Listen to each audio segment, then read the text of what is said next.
Okay, welcome back to Solynod Hex, everyone. Today we're holding session number 511, and today's session is sponsored by our lovely patrons and donors. Thank you very much, patrons and donors, for your generous pledges and donations. We wouldn't have dynamic lighting, among other things, without you. And players at this time, if you haven't already done so, go ahead and add 511 points for showing up on time to today's session. Thank you very much for showing up on time.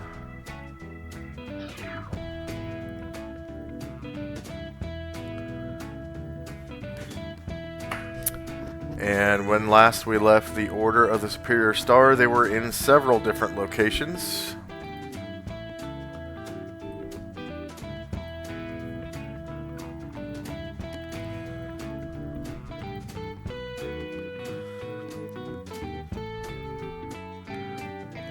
So we will use the landing page as our base of operations for the turn order. So players at this time, if you could please roll base size initiative.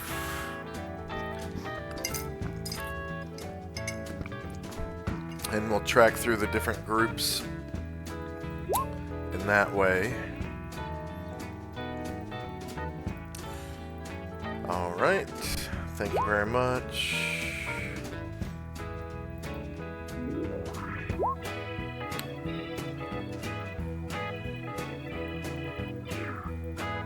Wait a minute.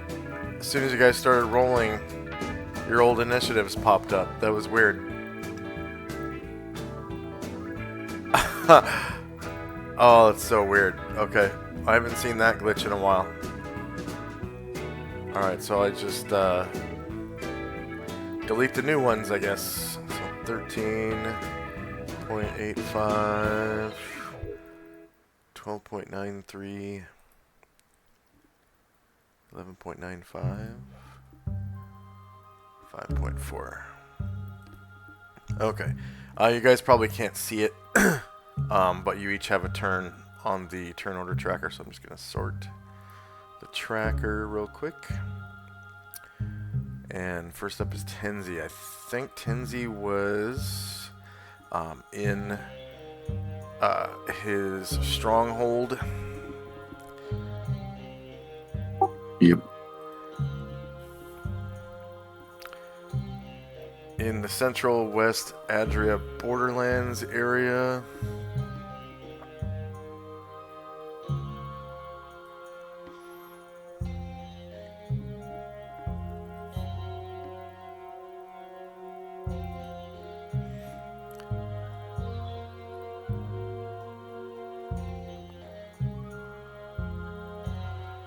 Okay. Ooh. Looks like we got...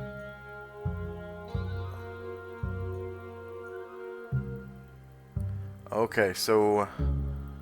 It looks like...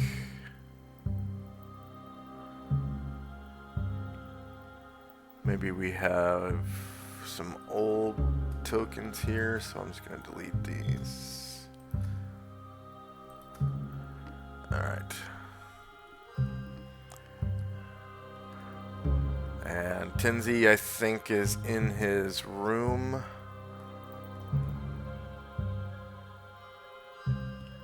Yeah. Okay. He was reading the yep. Reading his Holy Canon of Ushus. Okay. And is there anyone with him in Mingdao? Nope. Okay. And is there anything you'd like to do this round? Yes, he is going to he's going to set the Holy Canon on the floor a little bit in front of him. He'll sit down and cross his legs, bringing his heels close to his stomach.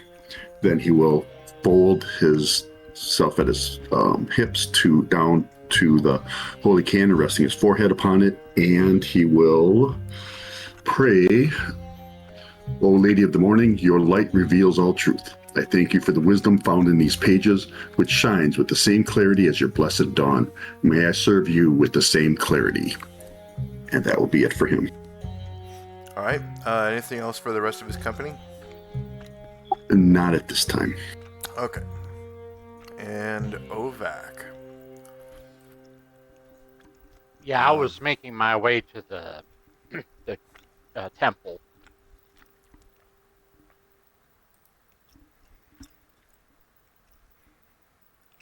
Okay.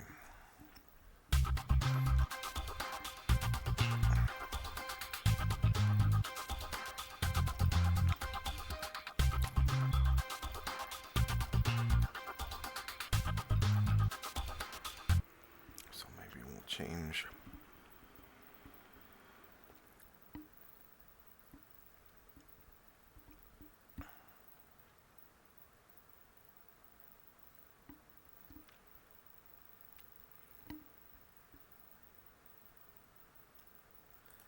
To the tuba. All right.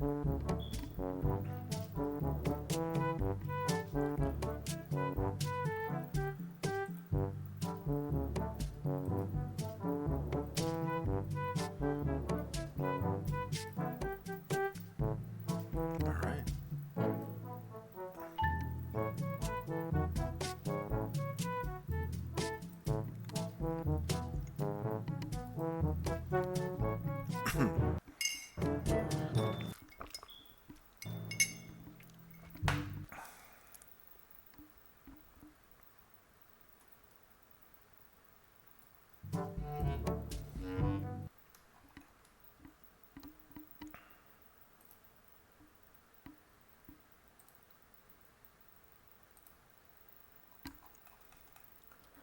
All right.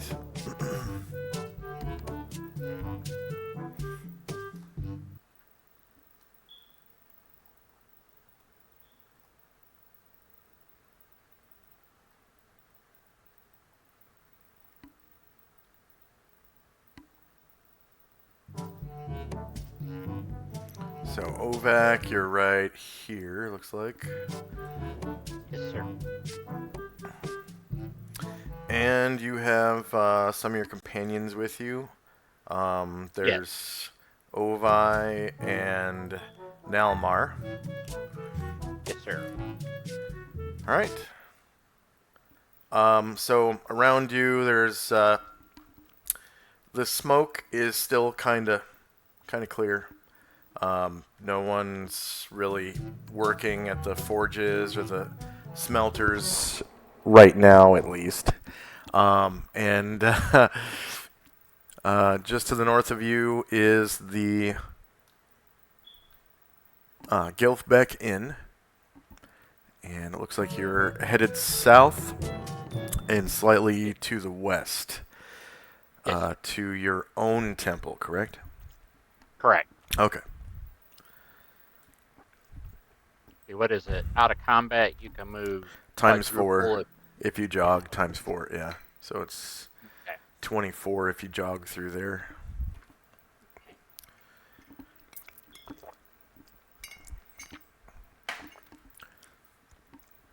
And as you look around, you really don't see very many dwarves out here. The mining continues, though. But as far as workers, not much, really.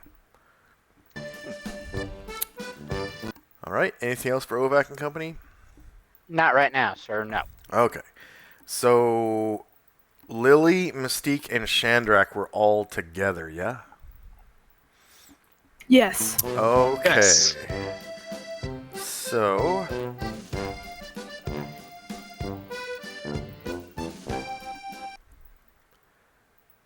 in East Central Coastal Adria, in Shide High, and you were at Shide High Castle, yeah? Yeah, I found the library. Okay. So we'll switch our instrumental tuba to the Adrian Castle.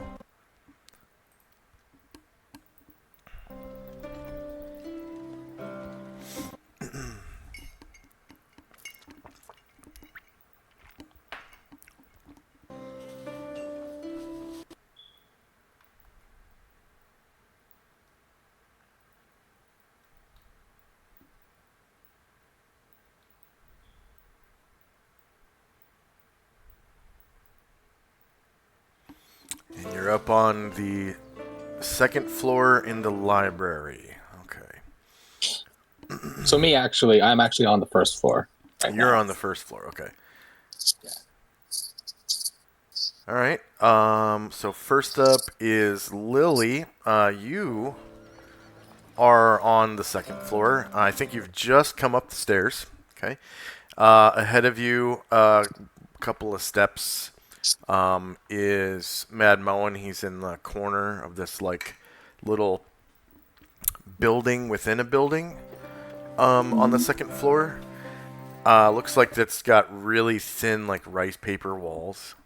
And then down the hall, you can see Gargamond and Ryer. And then, like, just around the corner next to Gargamond, you can kind of see the tail fin of Mystique. So what do you do, Lily? Guess I'll try to go upstairs here. Or is that right there? Yep.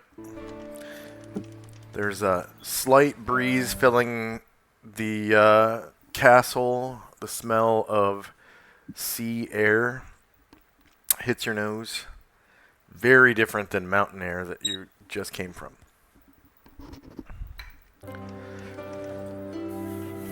And just over here you can see that there is a library.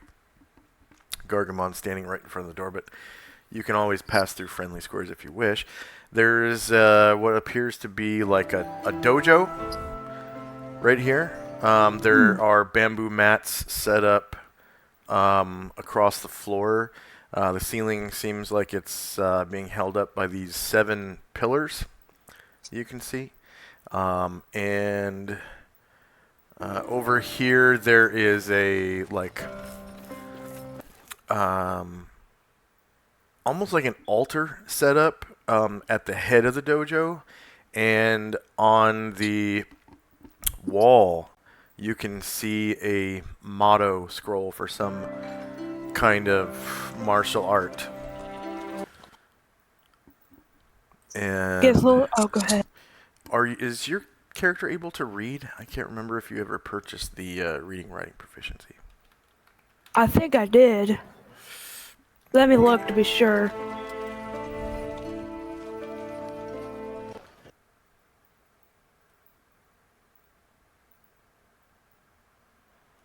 Read languages. What language does it say?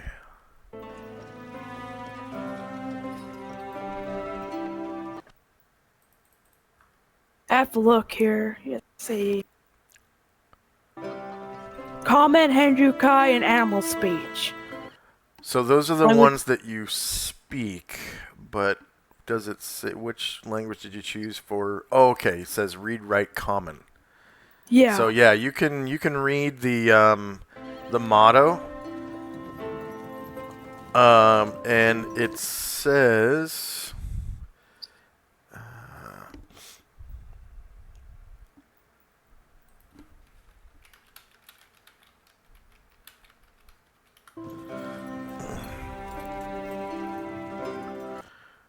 it's better to sweat in training than to bleed in battle.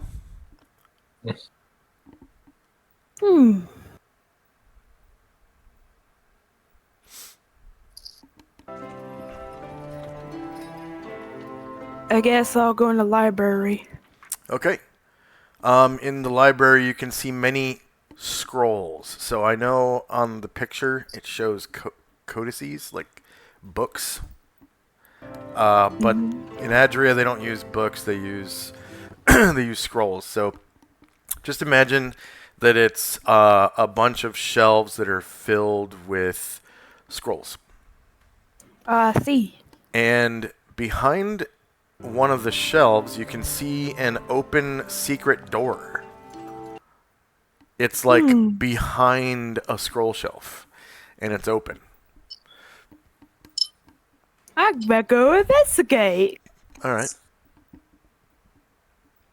So as you get closer, you can see that behind the door, there is a 10 by 10 room, and as you step in, you can see that there is a hatch on the floor with an iron ring you can use to pull the hatch up. I guess I'll open it. Alright, as you open it, you can see inside there is a ladder leading downwards. And you can kind of see with your infravision that it leads into a very small, cramped space that seems like it's filled with clothing, like the inside of a wardrobe. Lily's like, I'll go ahead. Okay, so you climb down. And you make your way, down the ladder.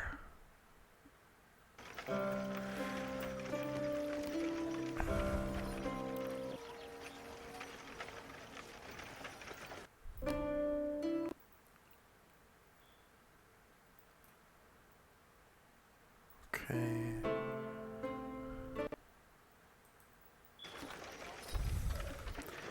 And you kind of pop out of this wardrobe in this room right here.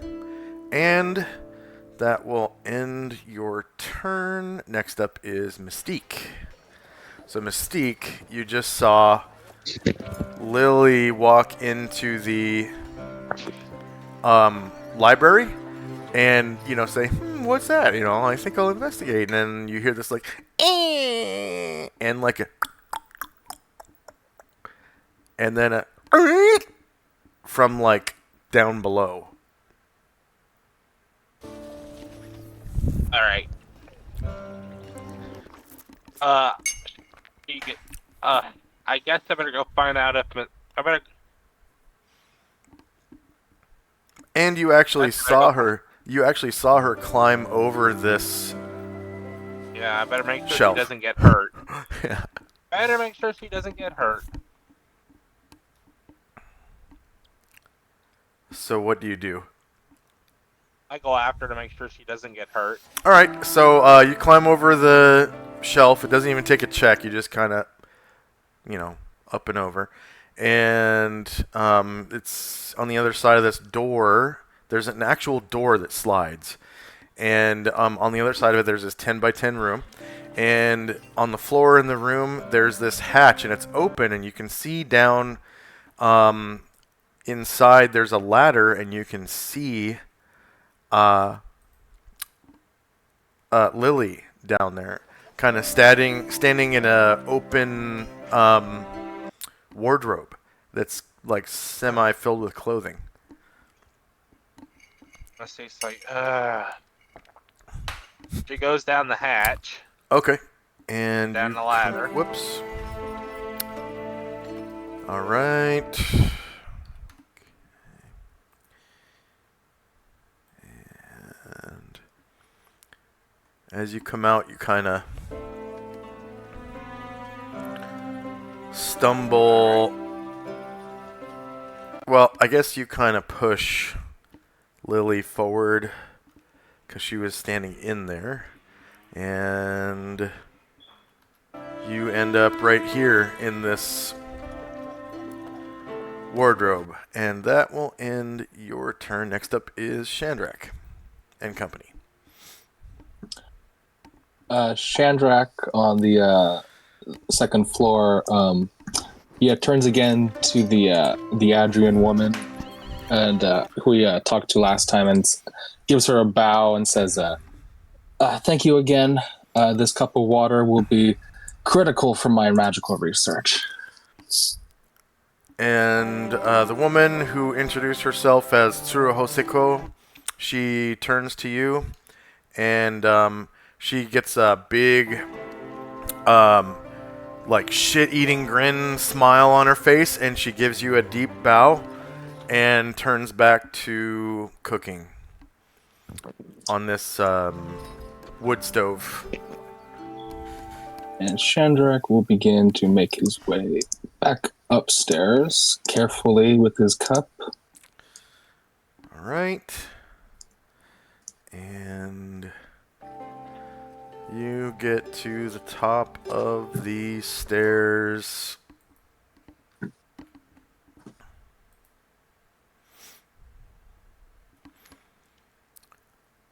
And come out on the second floor, right.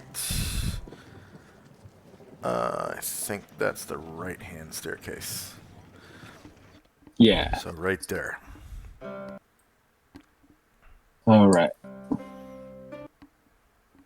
Shandrak will make his way back in the library, and when he passes Gargamond, Gargamond will be all, "Woo! Hey, Chief, the new people went down that secret passage you found." And Shandrak will be like, "Ugh, okay. Let me just set this water down.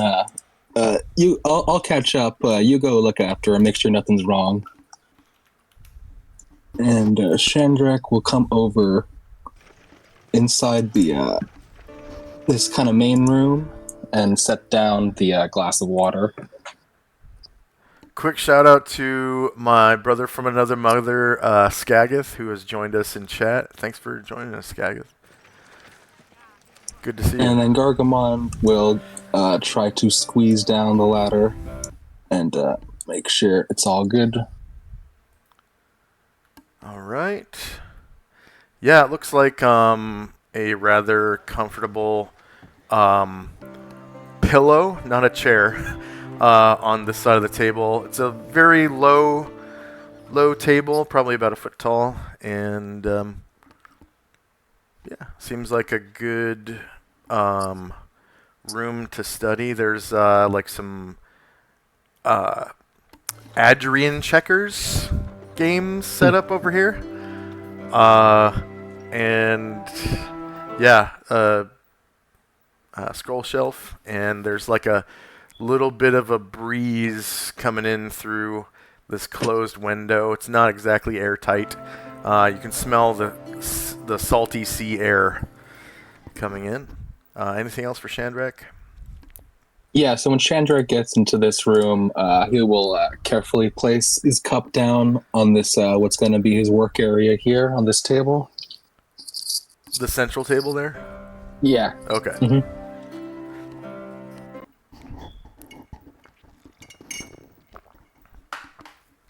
So a cup of water, which is, it was like a sake bowl. Yeah. Whoa. My wireless Logitech keyboard has been doing weird stuff lately.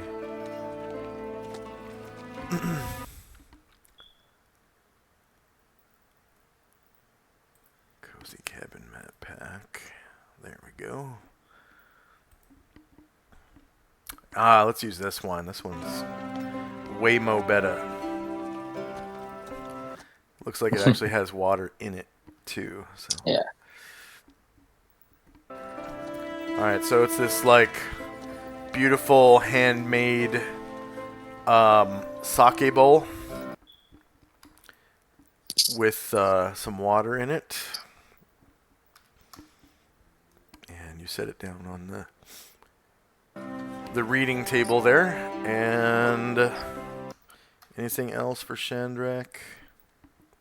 Yeah, Gargamond will go down the ladder he saw Mystique and Lily go to, just to back him up, just in case. He's like, where are they going? So yeah, he follows them in down the ladder. So, all right, you can see down the ladder, and you can see the top of Mystique's head. Okay. And you climb down and kind of displace both Mystique and Lily into the room here.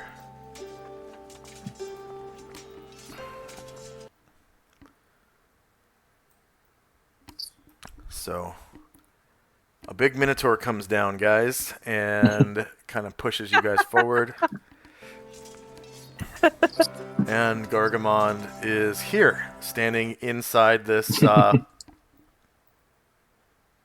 well, maybe partially outside, because he's large. He's a large creature.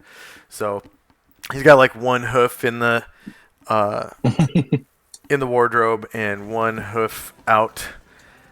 And you can see this room. It has this beautiful green Adrian rug kind of covering the middle of the room there. And there are some martial arts motto not posters, but wall scrolls, I guess. And then on the far side, you can see this really tiny table that has some pillows set up to sit at it. Anything else for Chandrak and company? Gargamon will just say, "Oh, we didn't see this on our first time through."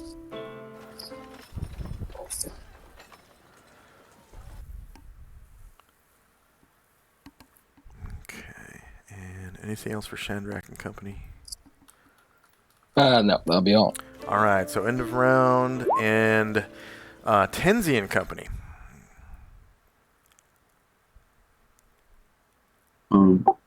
Tenzi will get up, slowly gather the holy cannon, put it into his backpack, and now he's going to head down to the altar.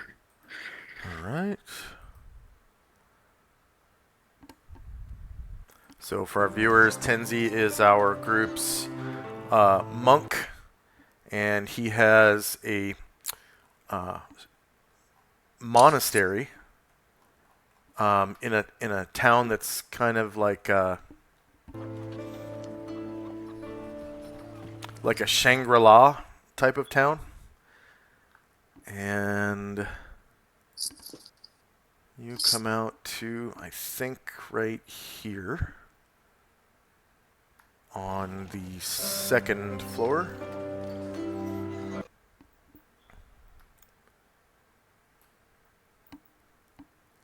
And you're probably stuck, so I'll just move you out into the hallway here. Thank you. Yep. He will go to... Let's see, the other steps are over there, I think. So, nope.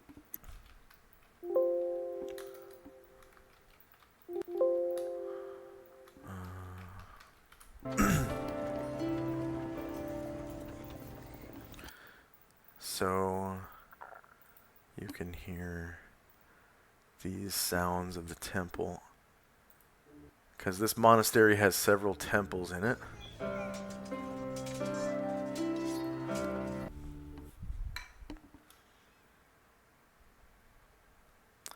Actually,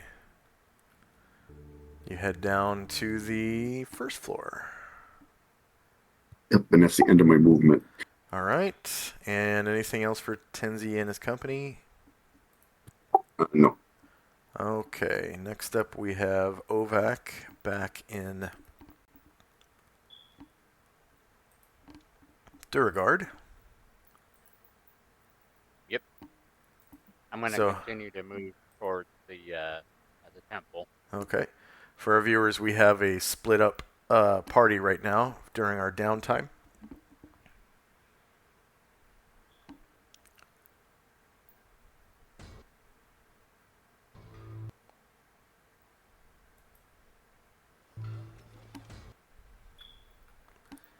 And that was probably a bad idea right there.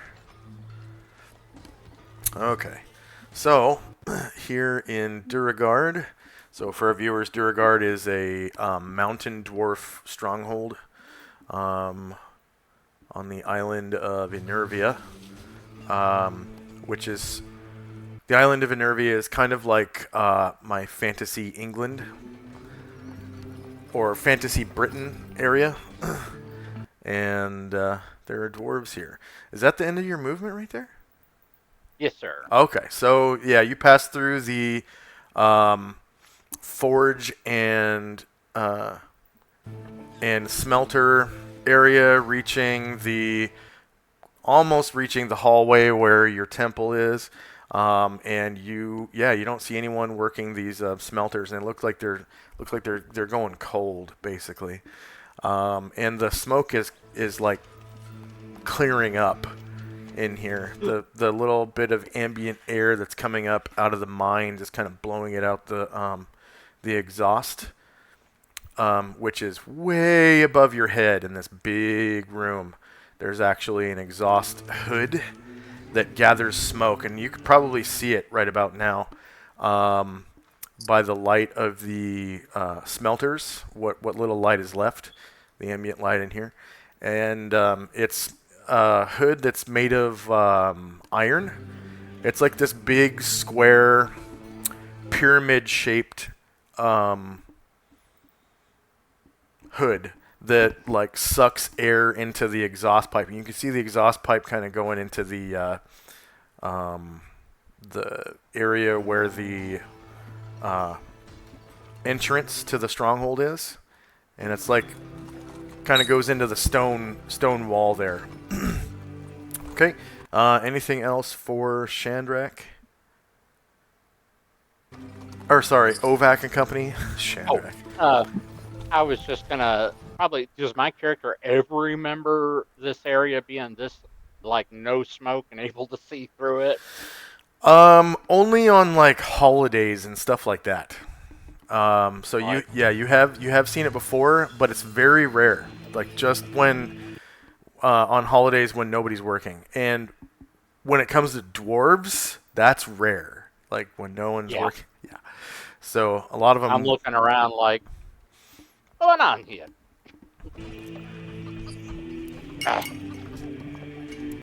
I'll go ahead and end my turn. All right. So back to Andrea, we have Lily.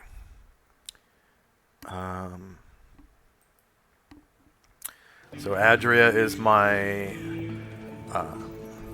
Fantasy East Asia area, and Shidehai is the not the capital. It was the capital until just recently, when the Shogun had control of Adria. This was the capital, but the God Empress has now, thanks to the players, the God Empress has now taken charge of all of Adria. So the seat of power is no longer here. It's somewhere else. And she has placed a new daimyo on the throne, Lord Ishigida, or Daimyo Ishigida. All right, so first up is Lily. So Lily, you're standing in this room. You've just been kind of squeezed out of that wardrobe twice, as two people have come down the ladder and sort of pushed you into the room. And you're standing on this big, beautiful green Adrian carpet, like hand-woven carpet. Lily's like, hey, I was in the wardrobe first. And you can see that those wall scrolls, they say they have the same motto. It's better to sweat in training than to bleed in battle.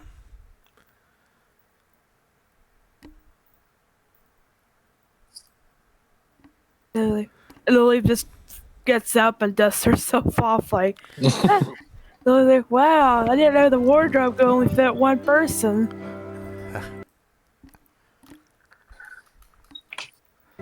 It was a little tight for me. Says Gargamond.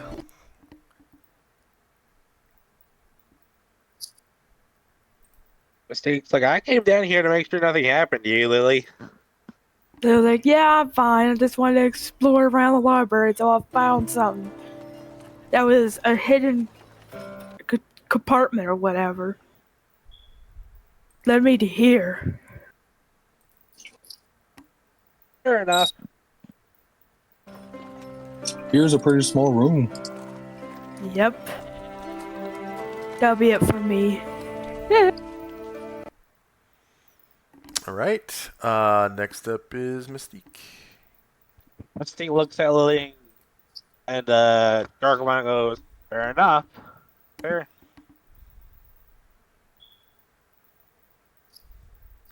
Fair enough. Gargamon looks back at Mystique, and he just kind of like shrugs with his big Minotaur axe in hand and says, "Moo!"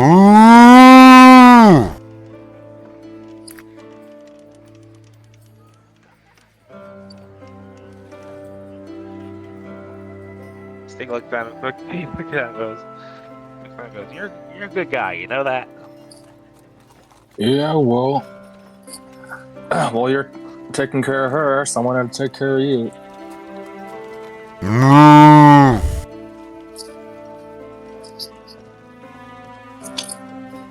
Mystique just smiles.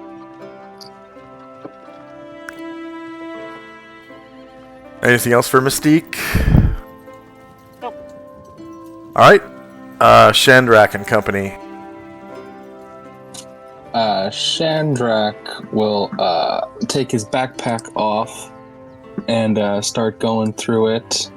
And he is going to pull out some rations that he has. And he's going to try to break it up and try to see if he can like pull out some of like the like bits of dried meat. Okay. Yeah, there's plenty of dried meat in there. You have normal rations, right? Yeah. Okay. So it's almost like jerky, but it's if you've ever gone to the jerky section and gotten those chunks of meat, they're kind of like kind of chewy. It's very similar to jerky, I guess, but it's more spongy. Like I don't know, like maybe there's less dehydration, so it's made to be more like flavorful, and I don't know if healthy is the word, but more like normal meat than like, you know, hard jerky. Because I'd imagine, you know, dry rations would be like hard, like rock hard jerky bits, and then regular rations would have meat that was a little softer.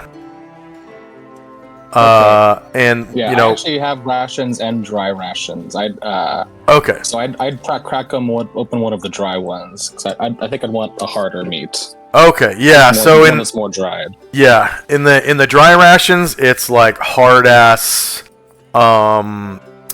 jerky cut into, you know, thin slices and dried that way, and it's like, you know, eating leather rather than that other stuff that's a little softer and chewier. Nice. That sounds like what I want. So Chandrak will kind of clear the table of the softer jerky, put the kind of the harder stuff around the bowl, and then he starts kind of looking around the shelves, starts picking scrolls off the shelves, comes over kind of by the chair on this little table, and tries to see if he can begin his research into protection from hunger and thirst. Definitely. This is a 20,000 GP research, like spell research library. So, and it's actually more than that, because I think for a 20,000 GP library, you only need like 200 square feet or something like that. And this library is way bigger than that. Yeah, way bigger. Because each square is 25 square feet. And you have at your fingertips, it looks like 1, 2, 3, 4, 5, 6, 7 by 4, 28. are 28 times 25 square feet. That's a 700 square foot library. It's way bigger than what you need for your Nice. research. So, yeah, you are starting to find alchemical, information on food preservation and like the body's effects, the effects on the body by hunger and stuff like that. And you kind of like immerse yourself into your studies for a while. So that is a level 1 spell, yeah? It is. Okay, so I believe, let's see, spell research in the... Pretty sure it is 2 weeks per spell level and 200 GP per spell level, but I'll check real quick. That sounds about right. But in addition, Chandrak has the research proficiency, which halves any time needed for research. Nice. So 1 week, but still takes 200 GP. Spell research and magical item creation.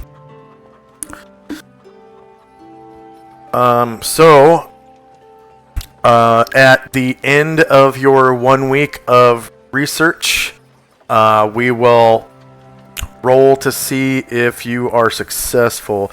Yeah, basic time of research 2 weeks per spell level. Basic cost of research 100 to 1000 GP per spell level. So go ahead and give me a D10 times 100 roll.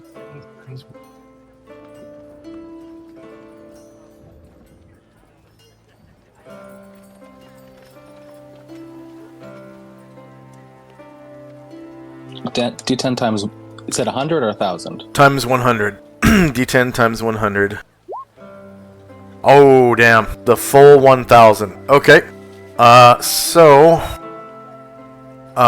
We'll deduct that right now, I guess, because you're going to need, like, assistance and, people to bring you food and water, because you kind of, like, hole up in the library for a week, like not bathing, or someone's gonna need to bring you wash rags and a bathing bowl and stuff like that, because you basically eat, breathe, and sleep magic for a week.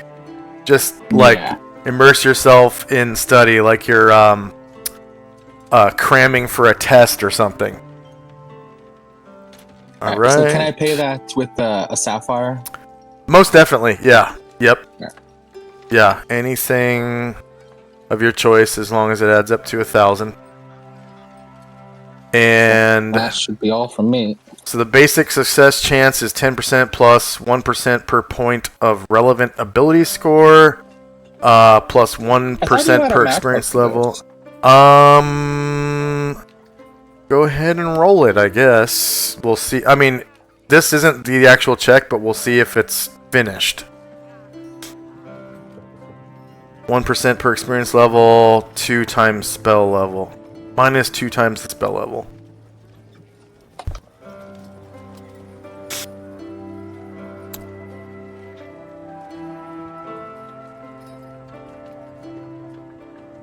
Oh, it rolls the GP for you. Okay, 1d10. Okay.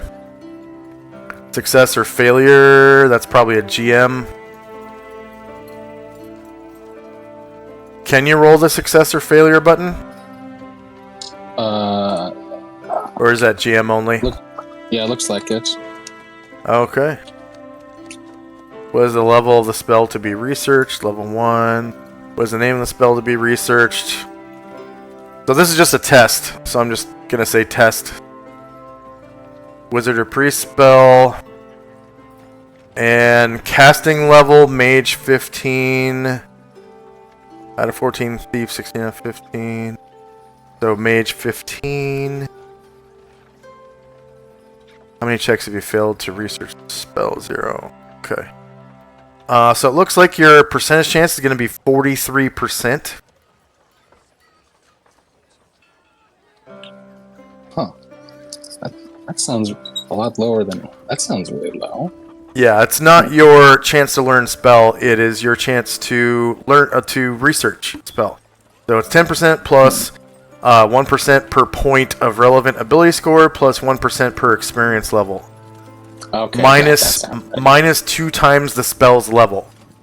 Yeah. So that sounds and then every because you have the research proficiency, you can roll it again for every week rather than every 2 weeks of research, and it's supposed to go up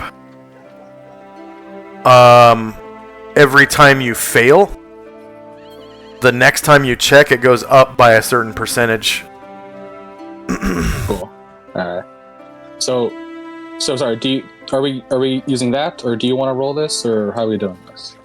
So when a week comes up, we're gonna roll it. Okay. Yep. Sounds good. So, and then I'm not gonna make you roll for the research proficiency just because you have it. I'm gonna give you an automatic success, and it'll only, your research time is down to weeks rather than 2 weeks. 1 week instead of 2 Nice. weeks per spell. Okay. Anything else for Shandrak and company? That'll be all for me. All right. So end of round, and next up is Tenzi.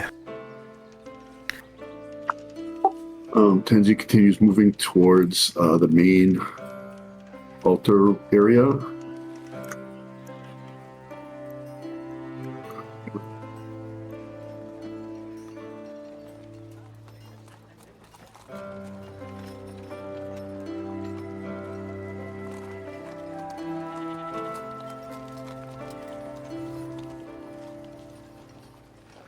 Wait, might have made a wrong turn.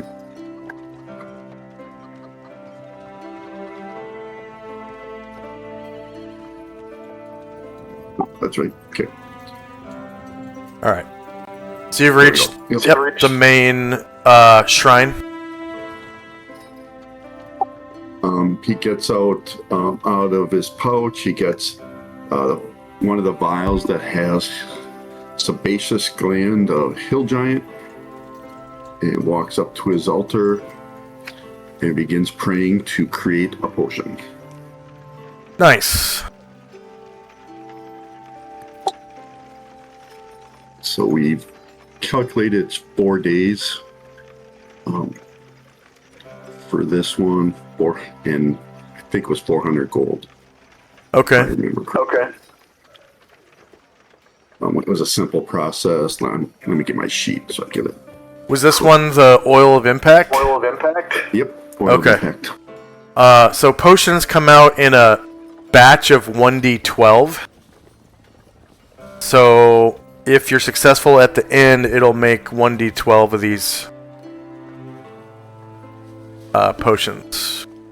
And you already know how to make it, right? Yep. Yeah, we Okay. researched it. Nice. Calamar. Yep. So yeah, just have to spend 4 days and 400 gold, and good to go.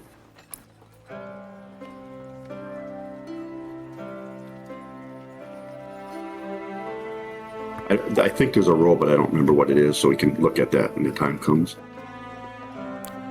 Yeah. Okay. Next up. Oh, anything else for Tenzi's company? Not at this time. All right. Ovac, back in Duragard.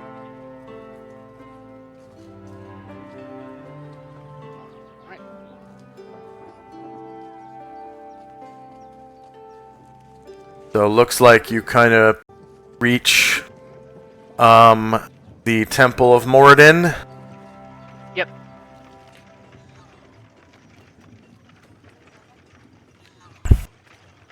And you hear a ting ting ting ting ting ting ting ting ting.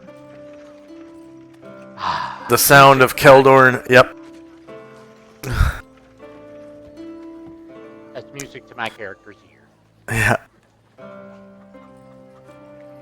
I can't actually get in there yet, but next round I'll be in there. Okay. Next up is Lily back in the castle. Adria East. Shide High. Yes, Lily will go. Oh, there we go. Lily will go with that right there. Go this way. Oh, there's stairs.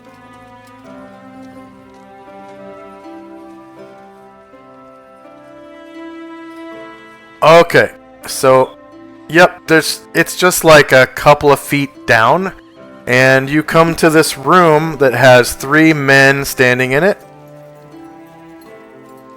And it looks like they're practicing drawing their swords and then striking really quickly.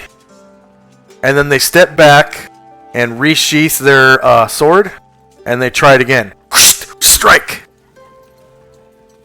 And then they put their sword back in and step back. Strike! Resheath. And they're doing it over and over and over again. There's 3 of them. There's a man dressed like this. They're all in Oyori. Heavy samurai armor. 2 of them, this one is dressed like a like a grandmaster type samurai, and then these samurai are wearing kind of like lower level Oyori with what's called a Jingasa hat. It's a metal cone shaped hat. That it kind of looks like the rice farmer hat, except it's made of metal. So the rice farmer hat is called a kasa. This is called a jingasa. So kasa is just like a conical hat.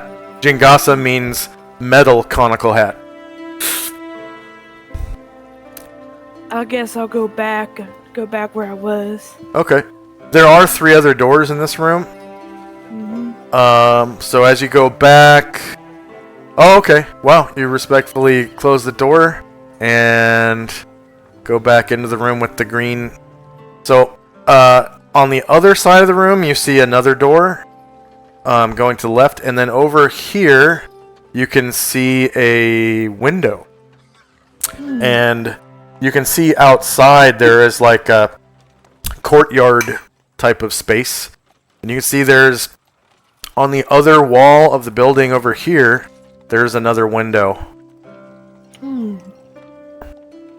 That'll be it for me, my turn for now. Okay, next up is Mystique. So Mystique, you saw Lily kind of go into a room over here to the right through this hallway, and there were some men practicing their swordplay in the room, and then she came back and shut the doors on her way. So what is Mystique doing? She asked Lily, what'd you see? Oh, there's just 2 men or 3. There's men practicing sword fighting. I didn't want to disturb them, so I just left them alone.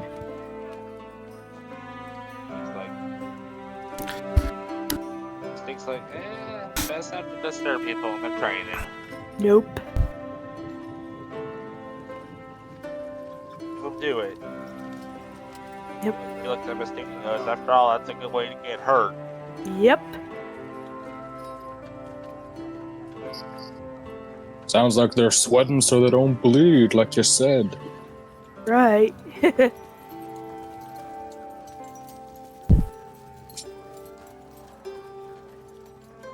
Anything else for Mystique? Nope. Alright. Chandrak and Company.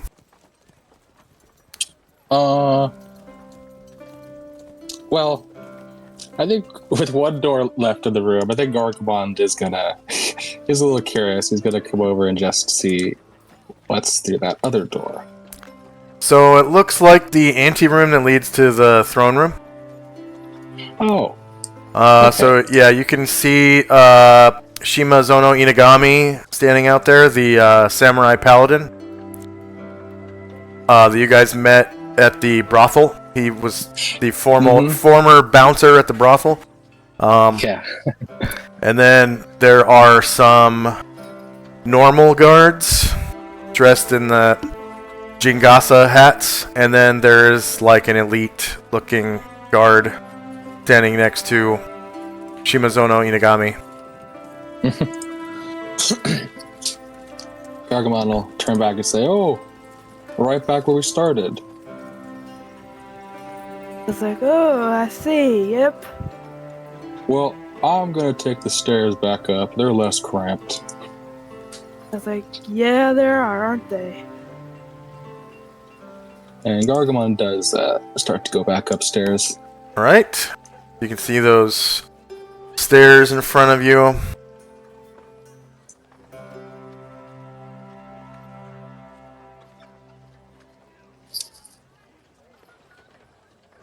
And you get up to the top of the stairs.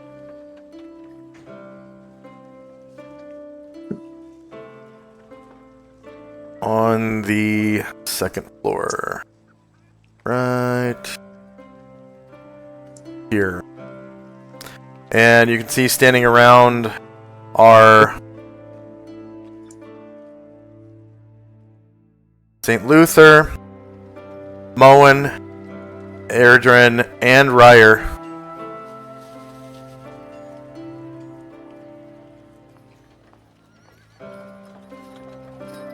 Anything else for Shandrak? That'll be all for me. Okay. End of round. And next up is Tenzi and Company.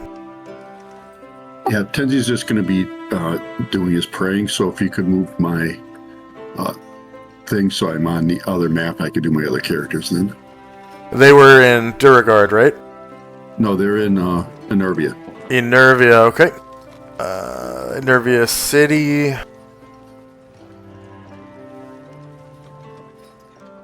No, not Enervia, I'm sorry. Sheeta High with Shandrak, but I didn't go with them. We stayed by the stables, I think we were.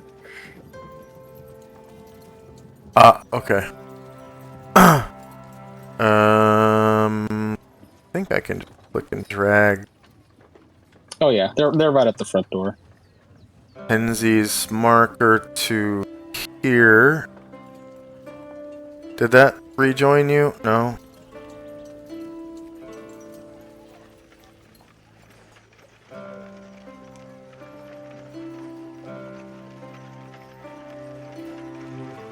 Oh wow, it'll that's cool. It automatically takes me to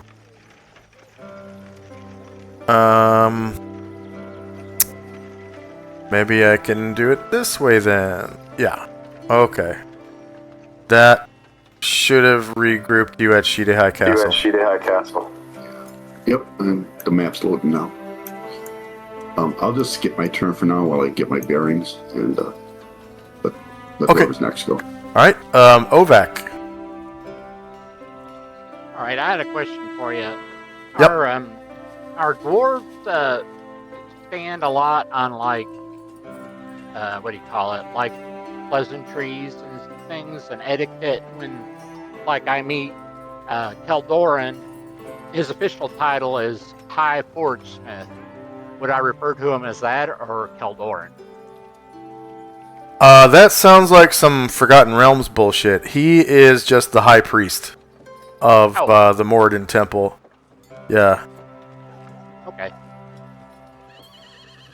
I'll enter in. And you're really close to him. I mean, yeah, it's not something you would need etiquette for. Yeah, I was just making sure. Talking to the king, you know, I'd probably give you a bonus if you succeeded on an etiquette roll. I mean, well, with any NPC, really, I'd probably give you a small bonus. Most of the time, you have to have etiquette to talk to royalty, or else they automatically hate you. But I think your station in this society changes that, because you're the champion of a temple that's got 2 priests in it. So, I'm pretty sure the king knows who you are, and isn't gonna have you beheaded for not having the etiquette proficiency when you talk to him.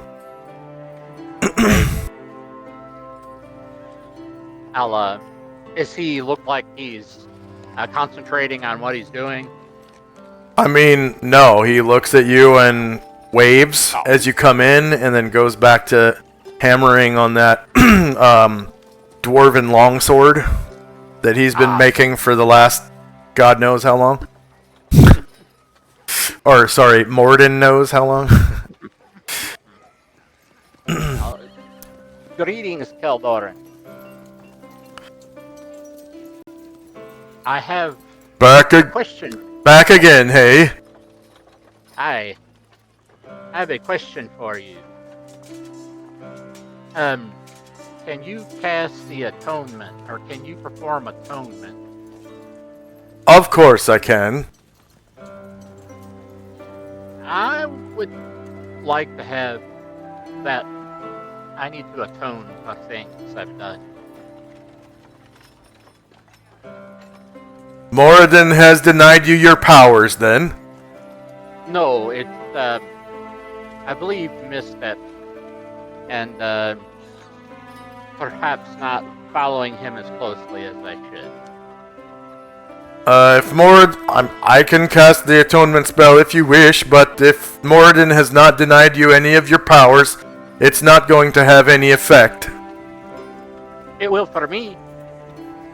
Okay. The atonement spell costs, NPC.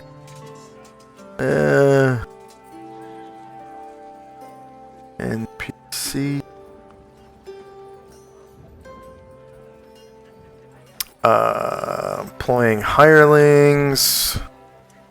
What is it, common wages? No, it's spell cost, right? Spellcasters, there it is. NPC spell cost. Find atonement.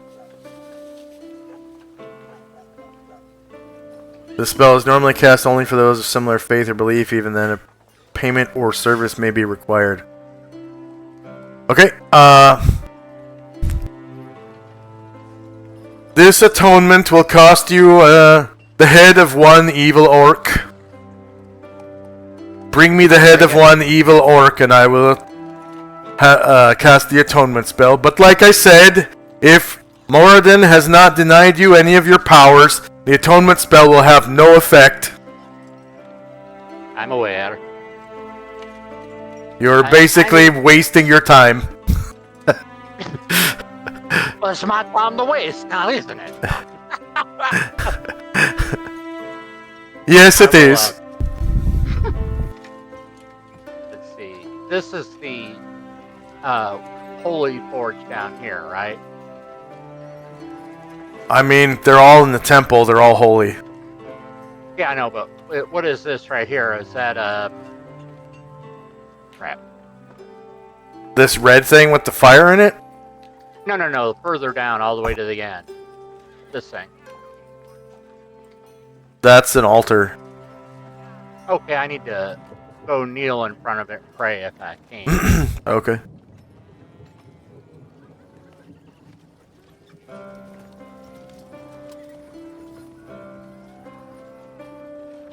Okay, so as you approach, you pass by the sweltering hot forges, and you come up to the altar where there is there's a stone altar with an ancient iron anvil with a rotten wood hammer lying up atop it. Of course, with an iron head. Yeah. It's got an iron hammer head, but the wood is so old it's rotting. Oh. And you know, the iron is kind of oxidized a little bit. Yeah. It's really old. Been here for a long time. And as far as you know, it's been here since the inception of the stronghold. You know, generations ago when it was built.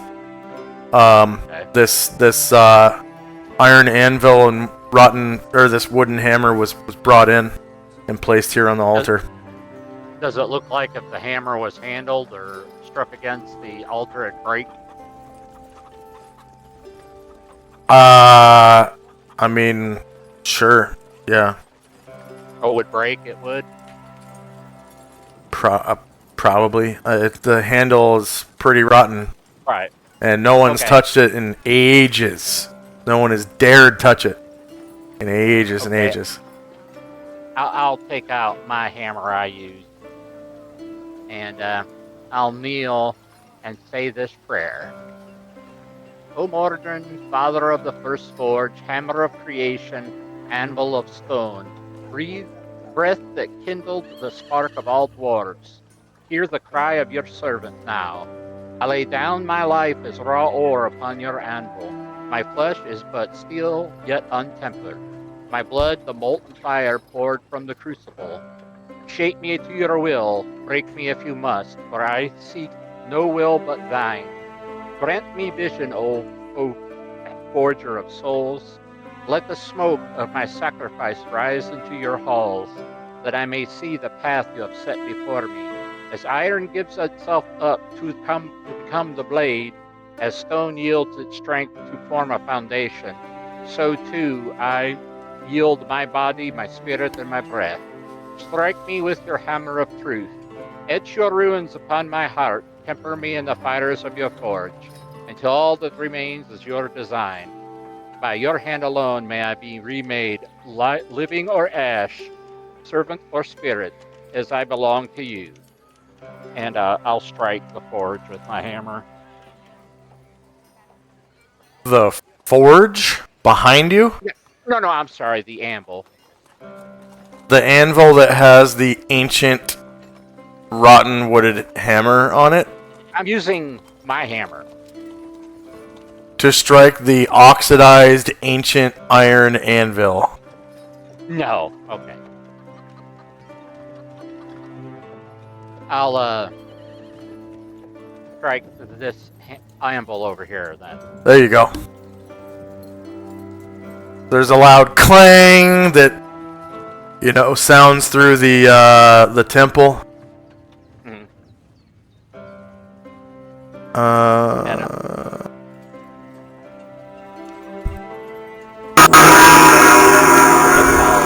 stay here in prayer and wait, see if I get an answer. There is an aspect of Moradin that appears over the altar. It's like the head of it's like a sort of like a shimmery, translucent head of Moradin, and yeah, he looks at you and he just nods and says, "I thank you," and then it disappears. Okay, I'll continue to kneel and pray for a while. Okay. Next up is Lily. Back in Adria here. Say hi. Boom. I guess Lily will go upstairs again. Wait, why didn't that work?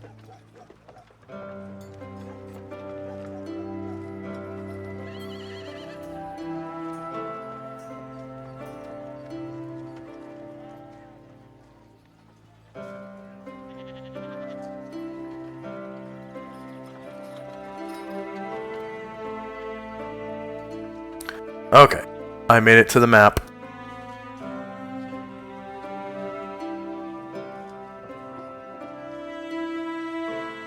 Alright, so you come out of the room that has that green carpet, and you're now in that like little anteroom area that leads into the throne room. And from what you recall, the stairs are just up here to the north. So if you were to go that way, like that, you come to the stairs. Yeah.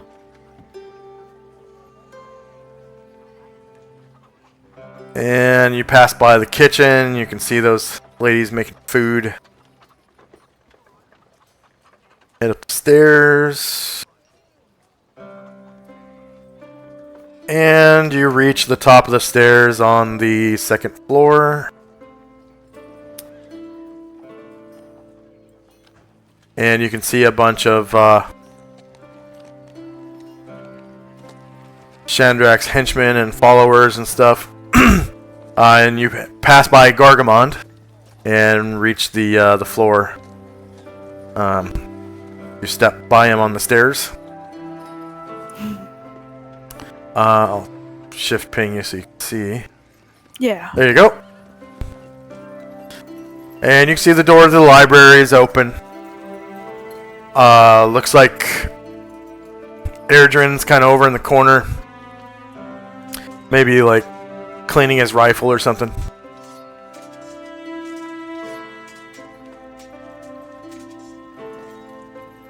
Alright, I guess I'll end my turn here.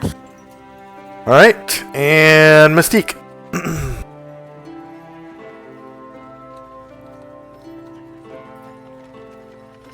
Robert, you there? Are you muted? Yeah, I'm there. Okay. Nope. I follow Lily back up. Okay.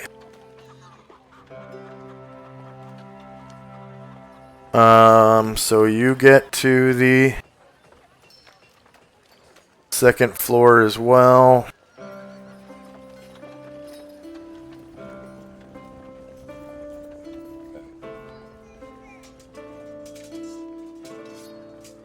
And Sorry,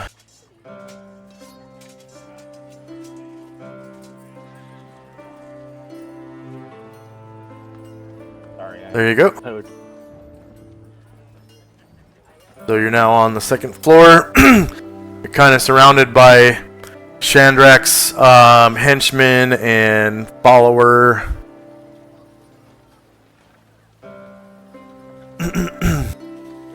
Can you see your token? I'm getting there. Okay. You smell that brilliant sea air coming in to the building. On the second floor, the wind's a little stronger. Obviously, the higher up you go, the winds get stronger. But you can smell that wonderful sea air coming from the deep blue. The deep blue sea that you've heard of so many times in mythology and, you know, stories and news and stuff like that. It smells the sea air going.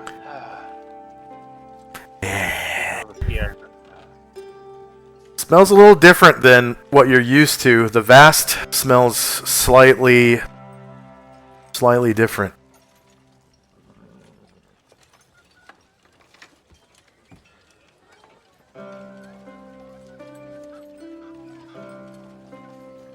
Yeah.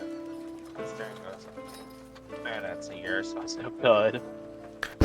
I can barely hear you. Are you speaking into your mic? Yes. Okay. She looks out the window and says, "Oh man, that sea air smells so nice." I can't understand what you said. He says, "That sea air." She says that sea air smells so lovely. Oh yeah. Yeah, Gargamon kind of turns around and looks at you and says, Oh, you mean the sea air? Mmm. Mmm.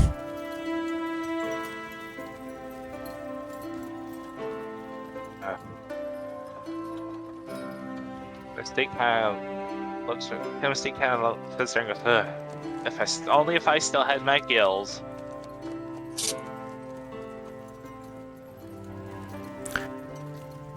yeah, he looks back at you and says, What happened to him?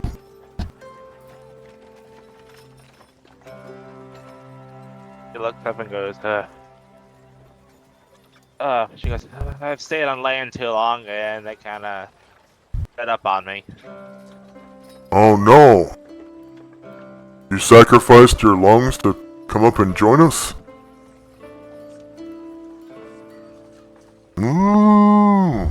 He smiles and goes, gills. No, I still have lungs. It's just my gills closed up.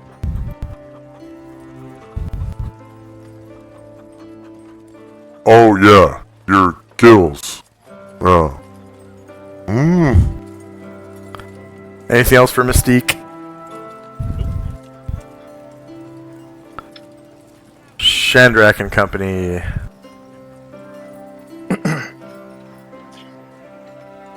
Chandrak is furious in research, pulling scrolls out, and Ryer, seeing everybody come back, he kind of comes over to Lily and says, Chandrak, he gave you that book, right? He said he was going to give you a spell book so that you'll be able to transfer his magic into bardic notation, and then you'll be able to finally cast some spells. Be able to learn some spells. Yeah, I think so. All right. Well, I'll be happy to play you some tunes while you try to focus on that if you'd like. Okay.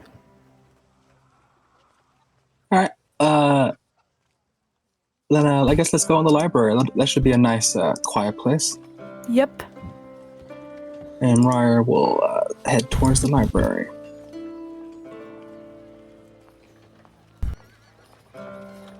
Miss Lily will follow.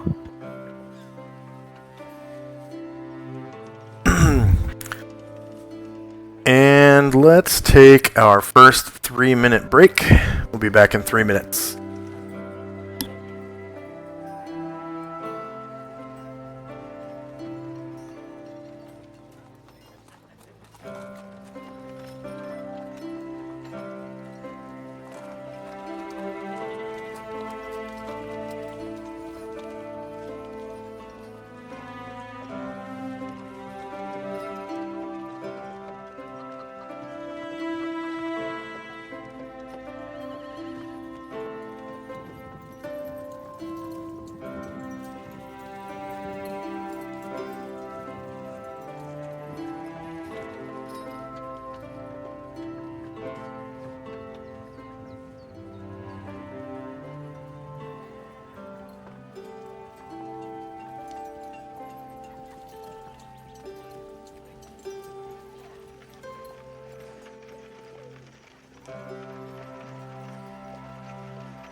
And we are back.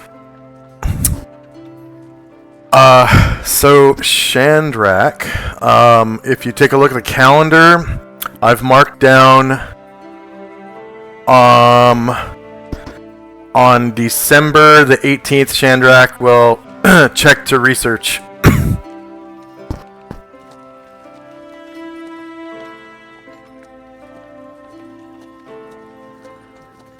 And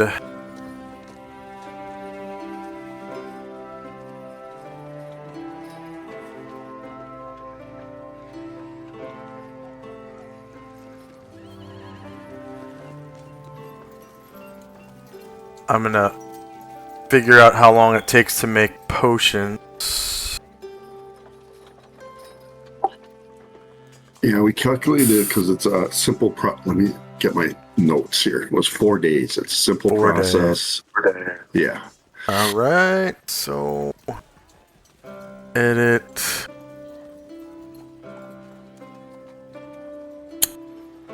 And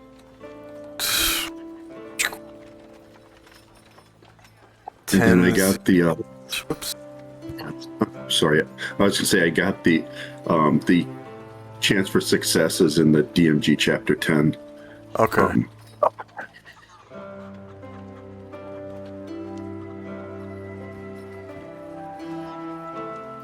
Oil of Impact. Sweet.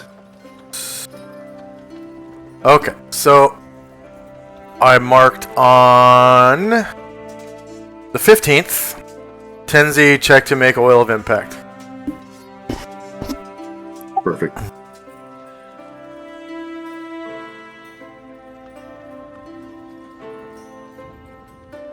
Okay. And Chandrak, are you back?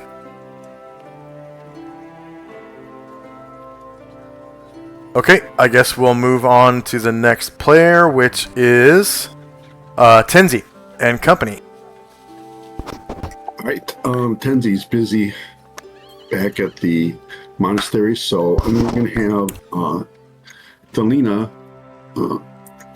asks Ashriel and Yesma to join her. She's going to go up in the library as well. And she suggests that Yesma could start perhaps copying some things into Bardic notation. So we have those three head up towards the library. Where is Yesma? Alright, so the samurai let you through the Adrian-style Barbican area that has their 2 gates that you pass underneath.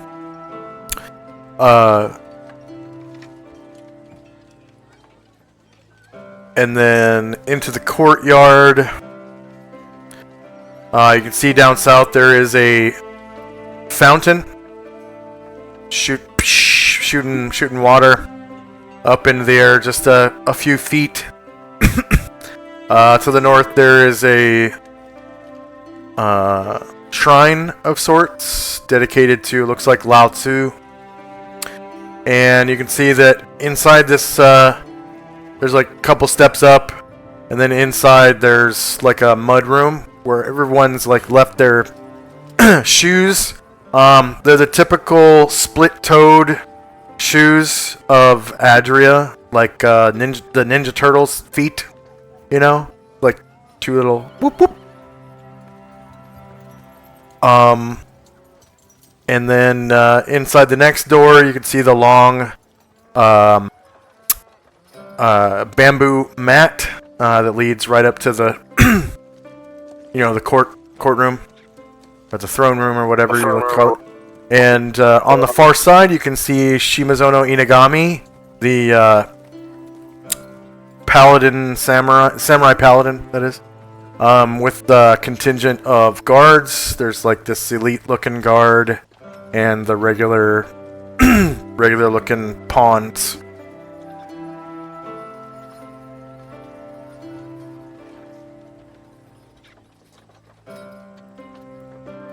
We're going to stop in the mudroom to remove our shoes, and that'll be it for our turn.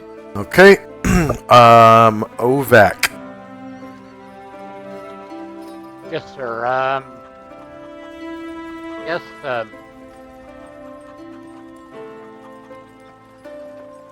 I'll stay here a little while longer and pray for some more time. Oh, that's it? Yeah, striking the anvil. Yeah, Okay. I'm gonna do it for like a turn. Okay. Lily. Do I have to research for like a couple turns or so? What was that? She's asking That's about the bardic notation. Yeah. So I'm pretty sure she has to it takes like a week to basically copy what Chandrak's version that he gave you into your own spell book. Mm-hmm. And then it's in the bardic version of a wizard spell, so you can use it. Yeah, what he said. Do you have the read magic spell? I think I do. I remember I do. Let me check to be sure.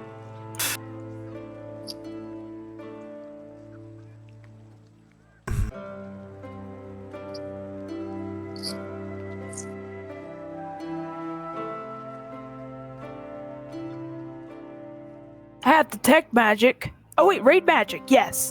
Okay, Oh, so good, good. what you have to do is memorize read magic and read whatever scroll or spell it is with the read magic spell. Okay, and then with that, you basically understand. I mean, you can completely skip the whole bardic notation bullshit, and copy the spell down into bardic notation into your book. Oh, okay. And then it's even faster if you have the copy spell. So if you don't have the copy spell, that would be a great place to start, because it takes, I think, like a day or two per spell level or something like that to copy a spell down. I have a copy. I have the copy spell. You have the copy spell as well. Okay, so Yeah. if you do? Well, no, are you sure? Are you looking at the book that I gave you? No, So I gave her a book. Or is it? okay, so this is your book. This is your book. You don't have read magic or copy. You have cantrip, gaze reflection, detect undead, and detect magic. Okay, yeah, it must be his book. I have it in. Okay, yeah. So yeah, you have got to do it for both of them then. So, it would probably behoove you to start with the read magic spell. That way, once you get that one translated into bardic notation, you can try to learn it, and if you're successful at learning it, then you can use it to read the rest of the spells with read magic, right? So you don't necessarily have to do bardic notation for all these spells. If you're successful at learning read magic, then you only have to do it for one. So, if someone gave you access to read magic, do you want to start doing bardic notation on that? Sure.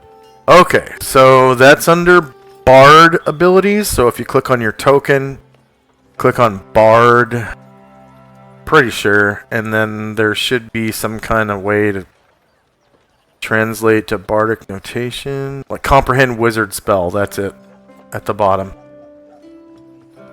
Class Bard comprehend spell. Let me check to make sure that that is in there. Fine. Class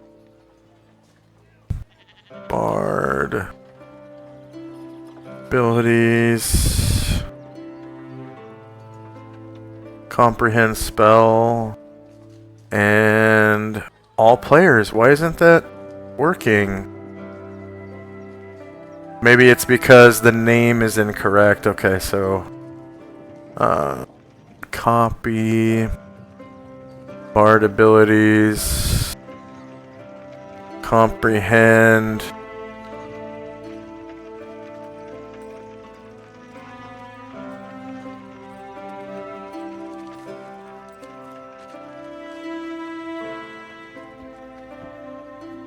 comprehend spell. Did I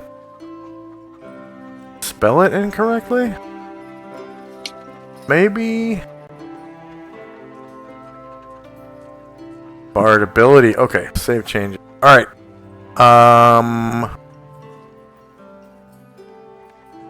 Okay, so from the top, click on your token, click on Bard, and then click on Comprehend Wizard Spell, and this time it should work.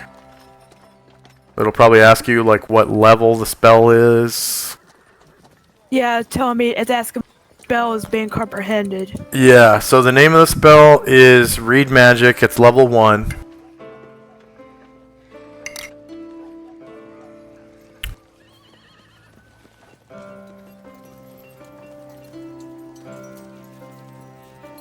Yes, modifier.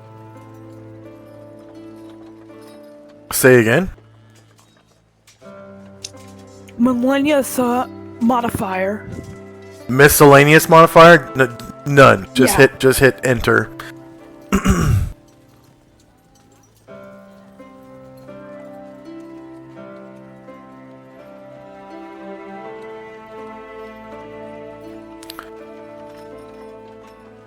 So it's going to take a week and 100 GP. Oh, lovely.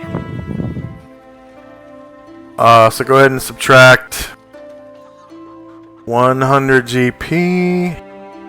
And I'll mark on the calendar. See, notes. Calendar. And that was the actual check, so you will be successful. So edit.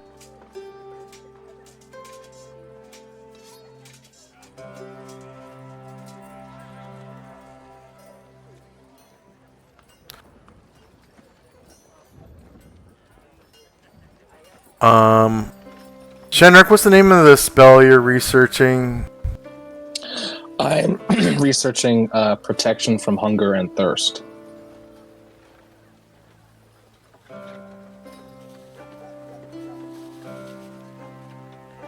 And then Lily. See, translate. Read. Read magic. Save changes. Okay. So now you guys can see all the way down at the bottom in December on the 18th. So first of all, the 15th, Tenzi checked to make Oil of Impact. And then on the 18th, Chandrak checks to research protection from hunger and thirst. And Lily succeeds to translate read magic. Because that was her check. So to bardic notation. Yep. And did you subtract the 100 GP? Yes. Okay. So, and then once you have translated it to bardic notation, then I think you still have to roll to learn it. Alright. So that'll be another thing that we'll do at at that time. But either way, it will be in your book. So, and I'm gonna double check on that to make sure you have to roll to learn it. It might be automatic learn if you successfully translate it, which would kind of make sense to me, anyways. Yeah. Okay. Anything else for Lily? No. Okay, so that is going to take a week. So that's pretty much all your... I mean, it's like 8 hours a day for 7 days straight, you know. So that takes your turn for a week. Alright, so we know what Lily's doing for a week. We know what Chandrak's doing for a week. We know what Tenzi's doing for the next 4 days. So that leaves Ovak and Mystique. And next up is Mystique. So Mystique, is there anything you want to do for the next 4 days? Or are you gonna, do you want to explore the castle, or was that what you were doing, or what? guess she'll just stay. I guess she'll just stay put or something. Okay, for 4 days. And then, She'll probably want some food and water. yeah, so we're gonna do, food and water and lodging cost. Well, not lodging, but food and water cost. Actually, no, you'd be guests. You're gonna be a guest in the castle. Tenzi is staying in his own stronghold, so that's probably free food and lodging and water, Ovek, what are you going to be doing? Is there anything you wanted to do right now, or? After I'm done with prayers, I'm going to ask Keldoran something. Keldoran, may I, for the time I'm here, stay in the room that was originally mine, and I want to help you work on the forge, or you're working with the forge, pump the bellows, whatever you need me to do. And he, looks at you wide-eyed, and he says, it will be my pleasure to have you here for the time. I've missed you. I've missed you, boy. I missed you too. That's the reason I want to sit here and work with you, so we can work together and talk like we used to. Aye. I'll ask. Ovi, do you mind paying some at the inn for them to send us 3 meals a day? And you all can stay at the inn, but I'm going to be staying here and visiting and helping my friend and follower. Okay. So you set up like a inn service to have food delivered. Which is, for the 3 of you, it's only silver a day. I'll let's see.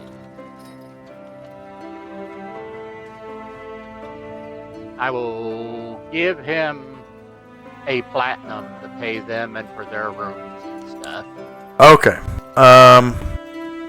Alright. And then anything else you want to do for the next 4 days?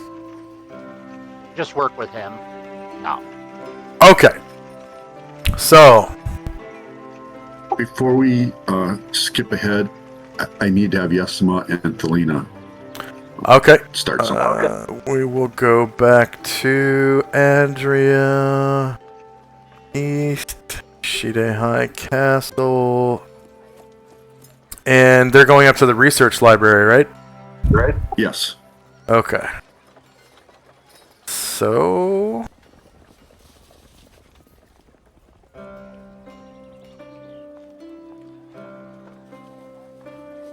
They are standing in the mudroom right here. And are you on this map with me here? Yep. Okay. So they're standing in the mudroom. We're gonna head out and try to group them and get in here.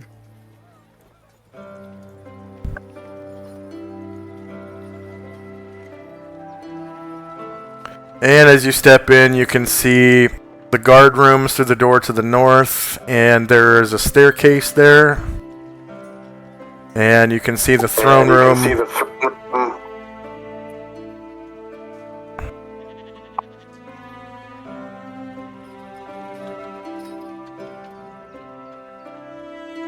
Alright, so you're able to get up to the 2nd floor.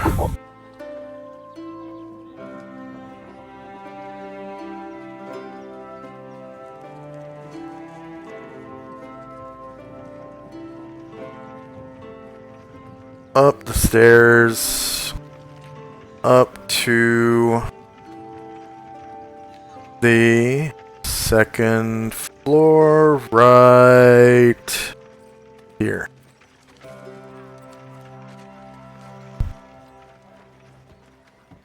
All right, and then head over in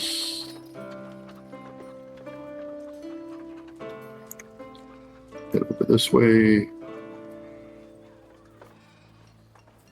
And you can see the door to the library down at the end of the hallway there.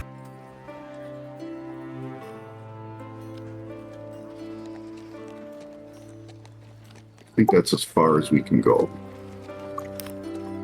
Alright. And then, so next round, what do you do in the library? Yesma will do cast read magic, and for 2 rounds she'll read the copy spell, and she will not finish it because it's 5 pages, and she did 2 yesterday and 2 today. Oh, because she's too low of a level? Okay. Yes. So that's what she's going to be doing. And then Selena, I want to start researching a spell. I sent you a message with one. It's a 1st level spell. Oh, right. Yeah. That was that in Discord? No, was it Roll20? Okay. PM. Yeah, PM. So maybe we don't have the details. So I need to change a few things on that spell. As long as you don't change material components, you can at least get started, right? And we can work out the details of it. Let's see. Okay. So that said that was on a... Yes, just a spell for Selena. I'm just gonna make a handout out of this. Handout.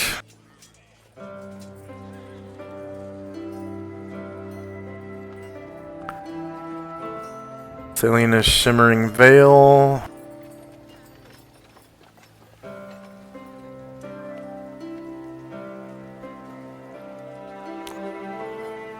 In Players' Journals. Tenzi, edited by Tenzi, save changes, and show to players.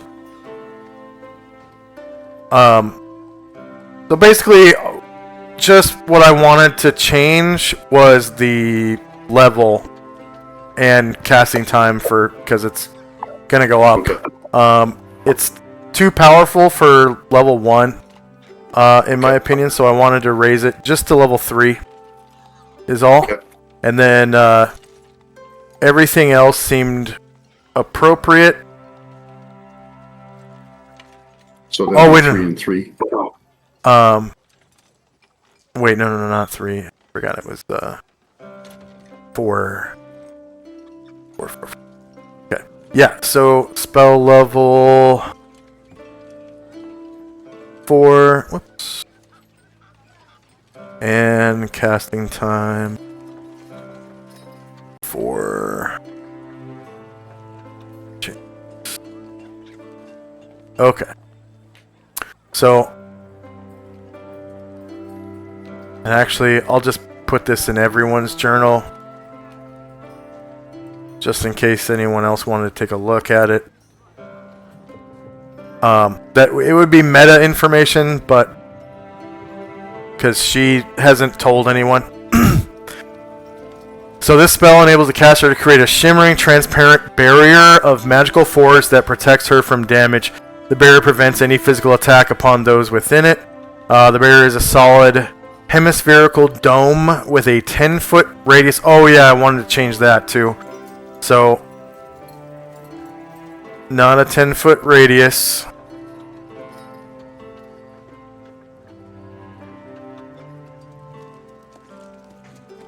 Because a 10-foot radius means that you're casting it on a grid intersection rather than on the character. So it's going to have a 15-foot diameter. Yeah. 15-foot diameter. And 10-foot height is fine, which would actually make it non-hemispherical. Yeah, it'd be 15, 7.5. 7.5, yeah, 7.5 foot height. Yep, okay. 7.5 foot height. This delve can withstand 5 points of damage per level of the caster to a maximum of 50 points before it shatters. So it has a level cap essentially of level 10 in that regard. But of course the duration will not. And let's see, the range is 0 because you cast it on yourself. Right. Only, which is fine. The caster cannot cast. Okay. Armor class of the berry has an armor class of 5 and automatically suffers full damage from damaging spells. If a damage-causing spell shatters the barrier, those within it are entitled to any saving throws versus spell to reduce the remaining damage. The barrier is mobile with the caster, but awkward in confined spaces. So, like, if you try to go through a 5-foot wide door, it will end the spell, right?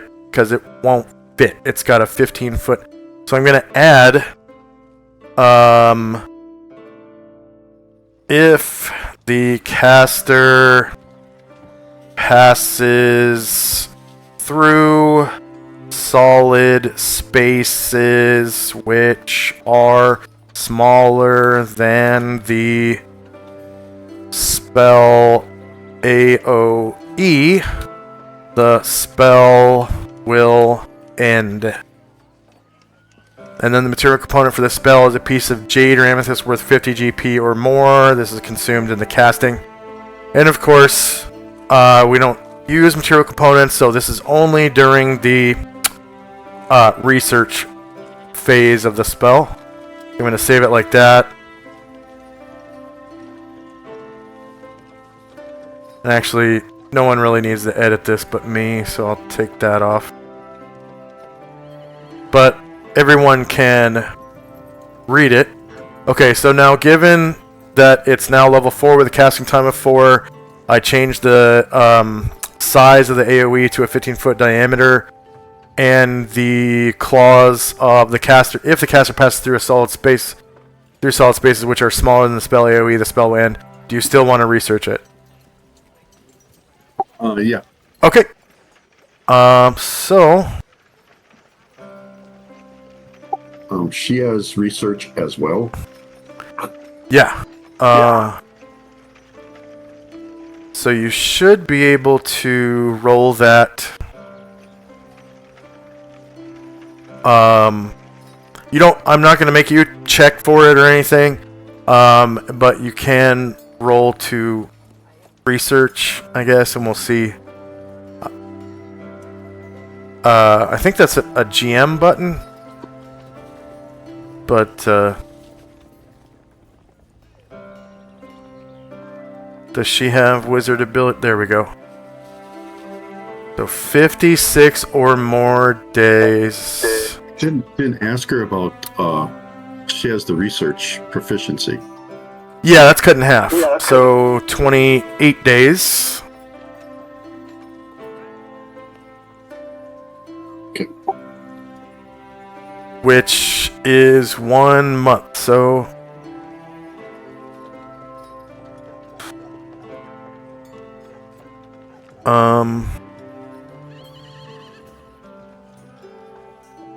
calendar, that will go into the next year. Today is the 11th, so on the 11th of 1285, January 11th, 1285. Edit. January 11th, 1285. Selena checks to research Selena's veil, shimmering veil.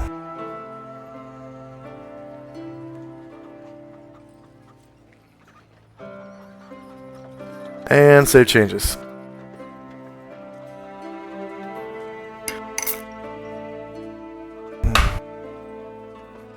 This will actually be the second time I've had a player research a spell. Sorry, create their own spell.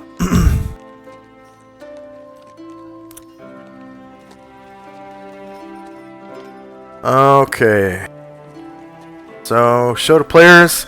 As you can see, on January the 11th, 12 AE5, Selena checks to research Selena's Shimmering Veil. Alright. That'll be it for us for today. Okay. And then the way spell research works is, since you guys have the research proficiency, if you fail, you can check every week after that, and the percentage is supposed to go up for every time you fail. So eventually, you know, you learn it. It gets easier and easier as time passes and you continue researching. Okay, so that ends. You said that was it for Tenzi and Company? Yep. Okay. OVAC. Yes, sir. All right. So yeah, 4 days pass. All right. So I guess. Go ahead. Before the on the second day, Yesma has to cast Read Magic to complete reading copy, Okay. and then she would begin copying it. Or I don't know how that works. She rolls to learn. She rolls to learn. Okay. Is her token on here? I do not see it. I must have lost it on the way up here. So you can Maybe it's just drop another one next to Selena or something.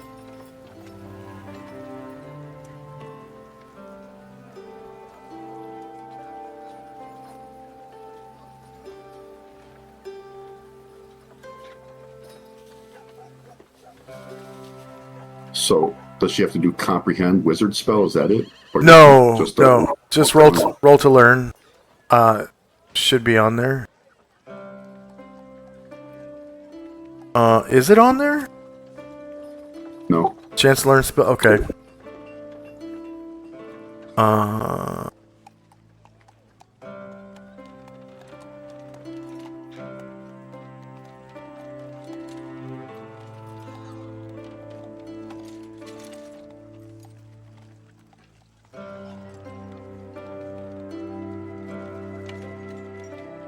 Okay, so Bard.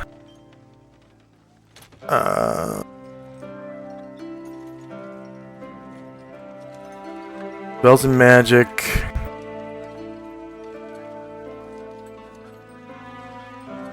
And let's see, index.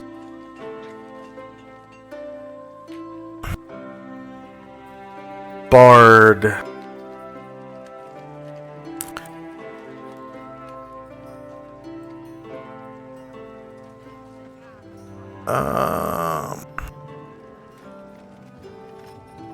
Maybe it's in the skills and powers book then?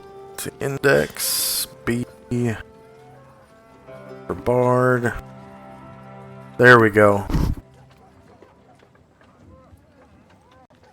Nope, that's not it either.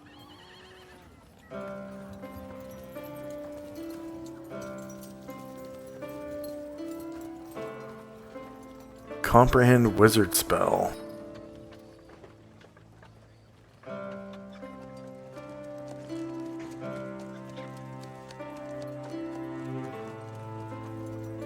Okay.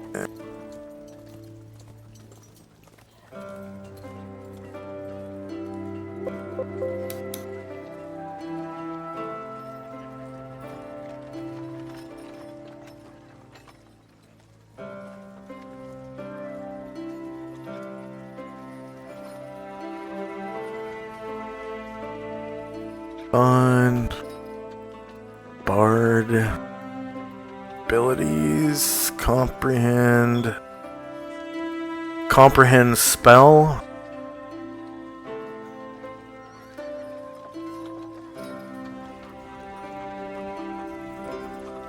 Yeah, that's changing to bardic notation. So...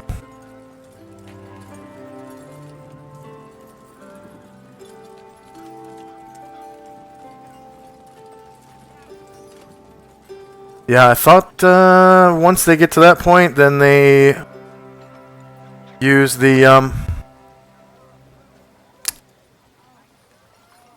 wizard ability, chance to learn spell.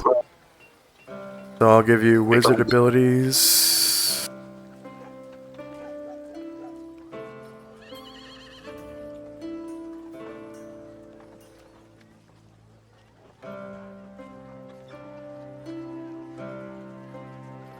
Wizard. Let's see. Class. Wizard abilities. There we go.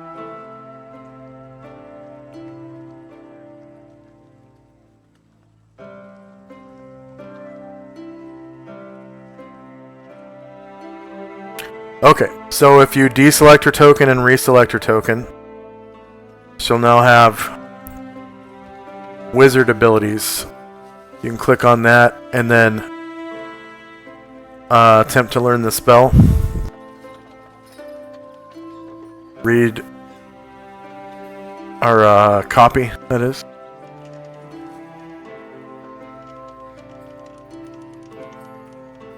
Just double checking her proficiency. She doesn't have anything that'll help her.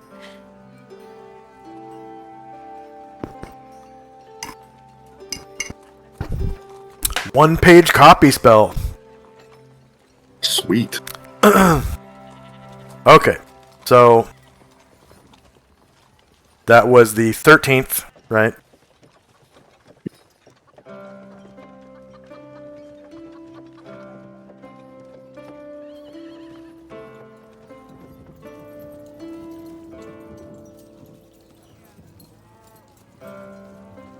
So now I update my Bardic book with the one-page copy in it. Yes. Yeah. Yeah. Alright. So that's one day before the full moon season. So on the night of the 14th, the full moon season begins. The full moon season is a monthly occurrence that lasts for 3 days. Some say it is a frightful season as it rouses those who are infected with lycanthropy. Some say it is a season which causes lunacy, and still others whisper of much, much more.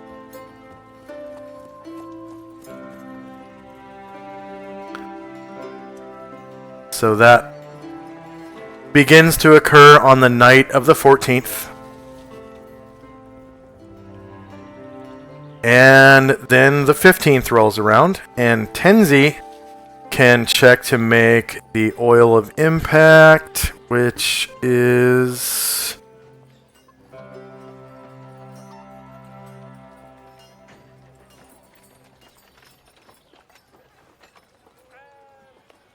let's see.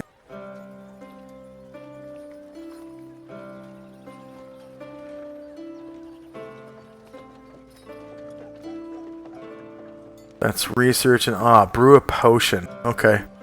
I think it's different for clerics. For clerics, yeah. I've seen it in chapter 10 in the DMG. Spells and magic. And index. Potion. Creating. Okay. So, level requirements. Both priests and wizards must be 9th level to create potions, except for obviously certain kits and whatnot. Research. Before you've already done research. Cost and time, assuming the character. Yeah, we already did that. Success or failure. Okay. Base chance for successful brewing is 70% plus 2% per character level. -1 for every 100 GP the potion costs. For example, a 13th level wizard brewing a potion of fire breath would have a success chance of 96%. 70% plus 26 for character level, less 4% for 400 GP. The DM should make this check in secret since a natural roll of 96 or higher process fails if the potion is cursed, and the potion is cursed in some way. Typically, it becomes a potion of poison or delusion instead of what it should be. Alchemists may instead use a learn spells check. So that's a special type of wizard. So it looks like the success or failure to create potions is the same for both priest and wizard, unless it's a alchemist wizard. So I'm gonna find Tenzi's token.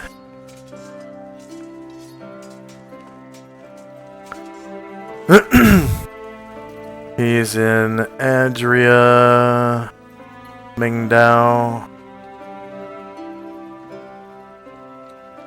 And then what did we say the GP cost was for those for that? 400. 400. That's minus 4%. Okay. And he's level 21. Brew a potion. Which potion are you brewing? Oil of Impact. Enter. Okay, enter the experience value of the potion.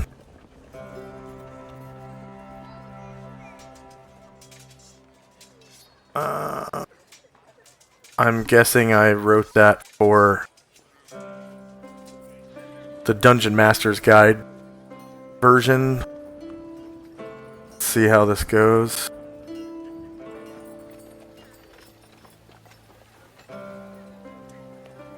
GP value. Okay.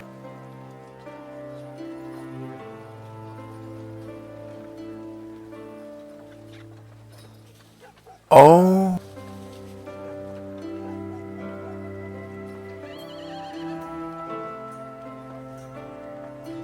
One second. Test.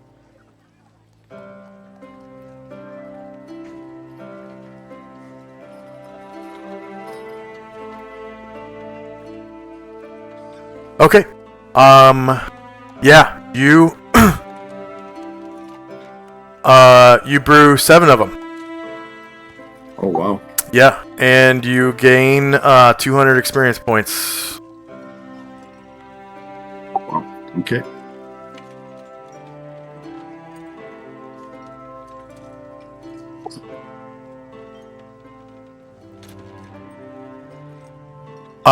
Wait.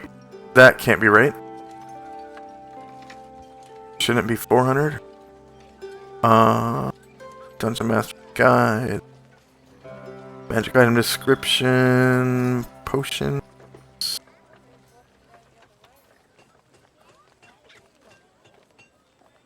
List of potions.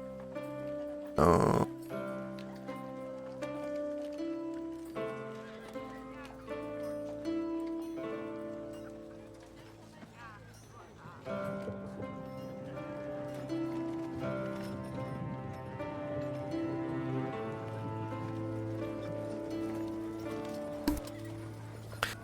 Maybe it's magic item tables where they show that. Okay, magical items, potions, find oil of impact. 750 XP value.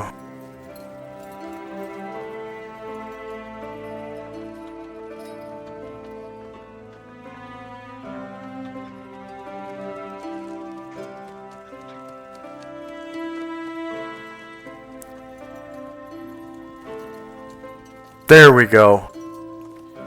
And the reason why it's 4 days instead of 8 is because you guys had an oil of impact, which cuts the brew duration down. So you don't get 200, you get 750. Okay? Okay. And you brewed 7 of them. Okay. Alright. So it is now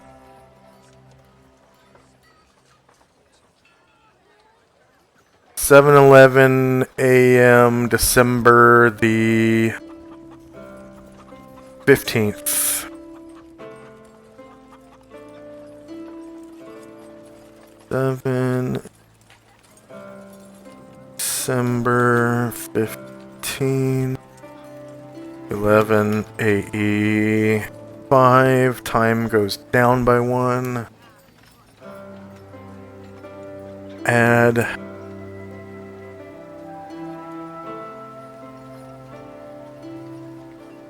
Okay. So time now is 7:11 in the morning. And Tenzi, you have just finished brewing 7 oils of impact and gained 750 points. So what do you do?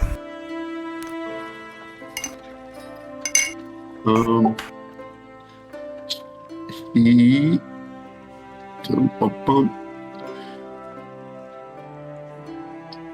he's going to do a quick prayer of gratitude to Ushis, O Lady of the Morning. Your light reveals all truth.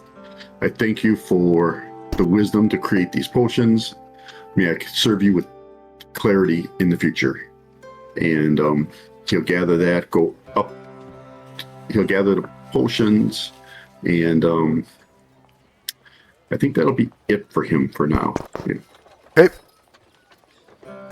Each of the potions weighs about a pound because of the decanter that they're in. They're like in like a clay pot with a cork stopper, like a little clay decanter with a cork stopper, and about the size of a fragmentation grenade. So they're weigh about a pound. Pretty solid, heavy clay container. And anything else for Tenzi and Company? Nope. All right, OVAC. So 4 days have passed. All right. Did he finish the blade he was making? No, he's still working on the same one. Okay. Well, I guess until they come to collect me, I'll stay in here with Teldoran and visit and, work the forge with them. All right.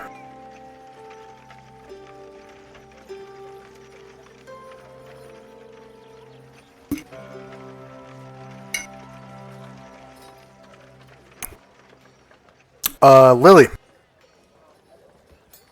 Oh, I'm still reading. Oh, that's right. That's right.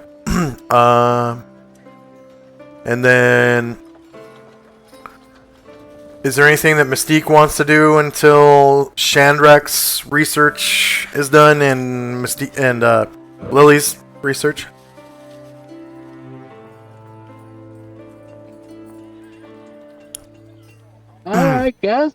I guess not.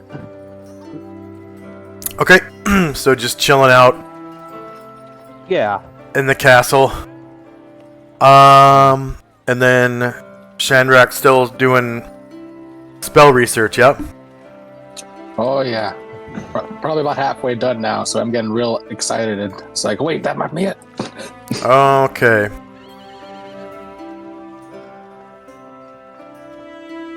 So that night, everyone goes to sleep. It's the night of the full moon.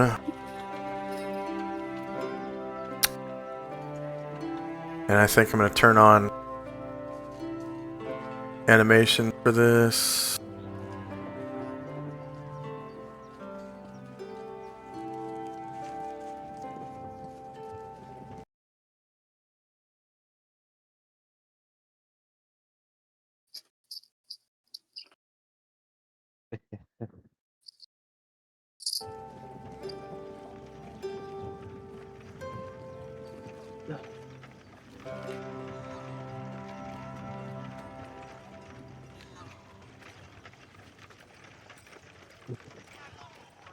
And let's take a 3-minute break.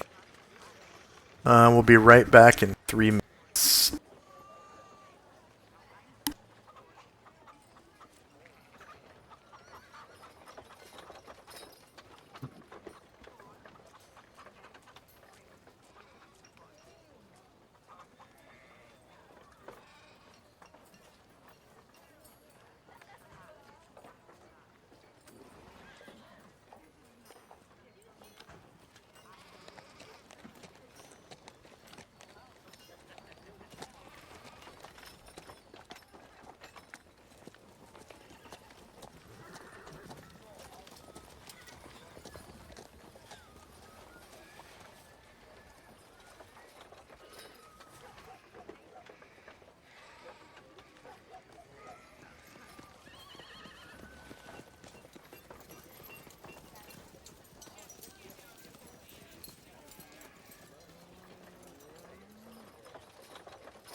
And we are back.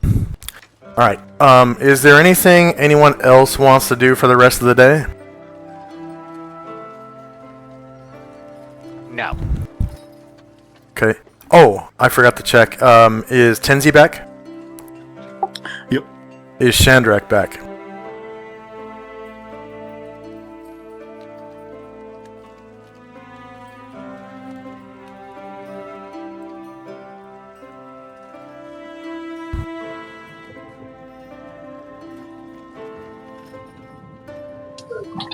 I'm back. Alright.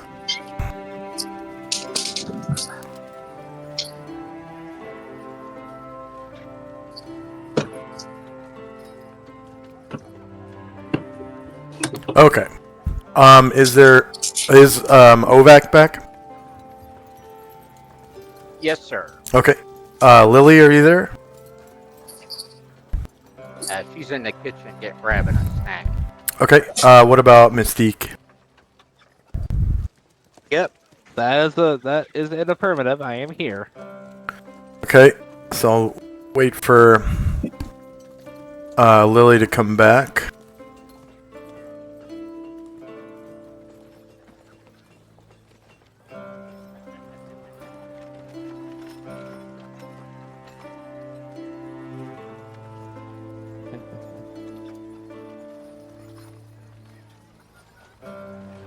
I'm here. Okay.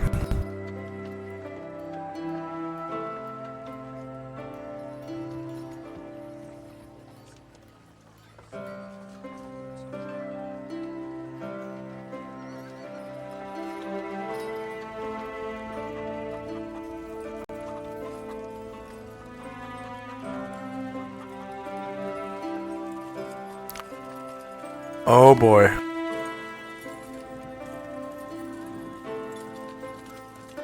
Something wrong?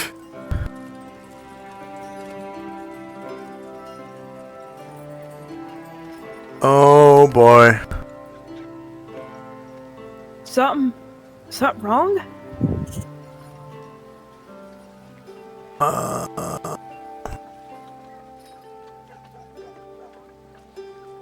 Oh boy. Let's see. There we go.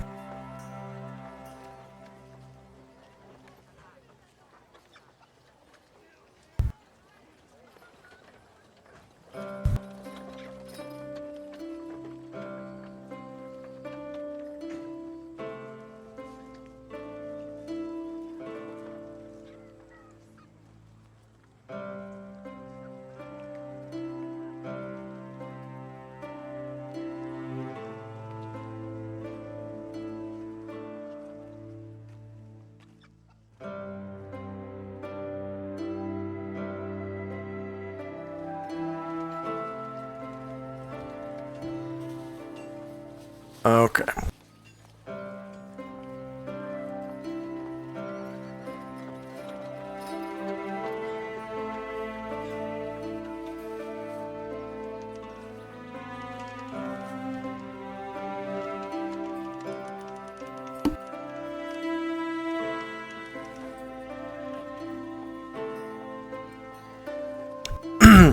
Alright.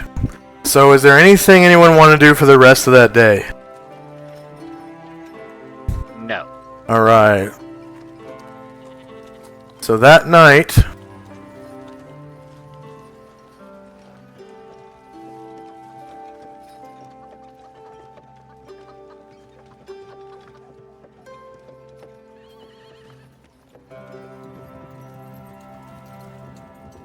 the moon comes up, and you're all asleep in your bunks or beds or mats or tents or wherever you're sleeping.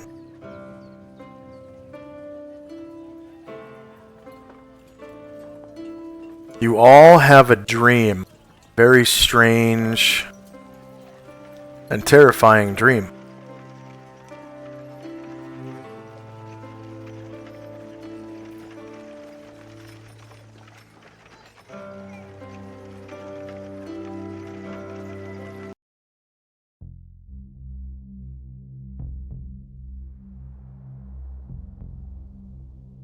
You drift off into a deep slumber, whether it's during your nap or what have you.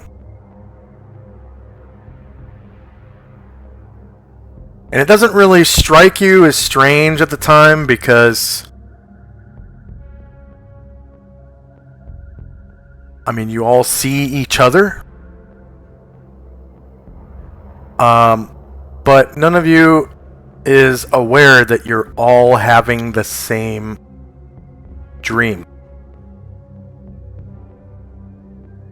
And all around you is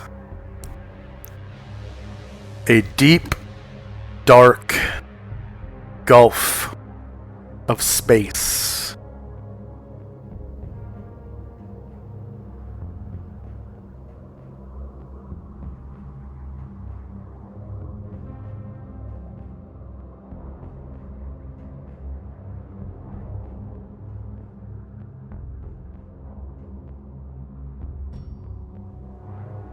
Called the Last Void.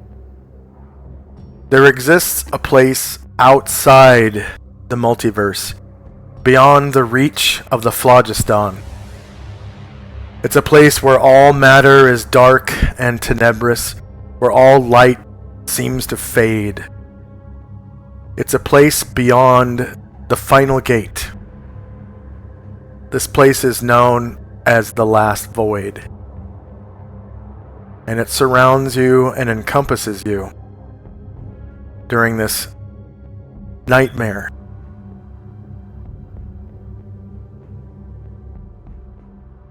And you begin to hear the sound of some strange piping,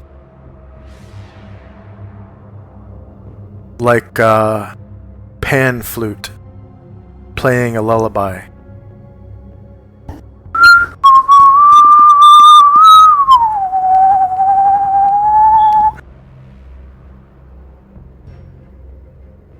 And off in the great distance, you see an approaching shadow, the likes of which you've never seen. It's vastly far from you now, so it's hard to make out the details.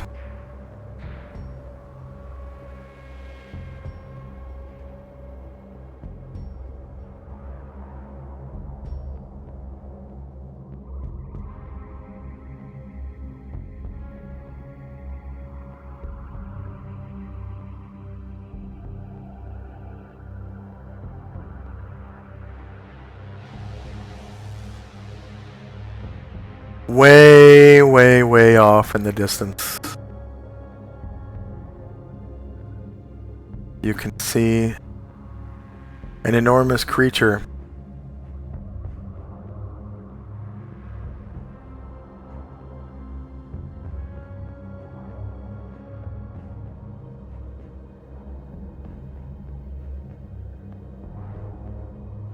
And the piping seems to follow it.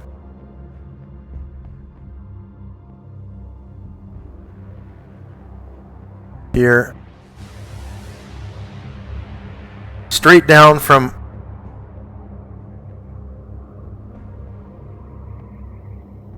your current orientation. You can see it.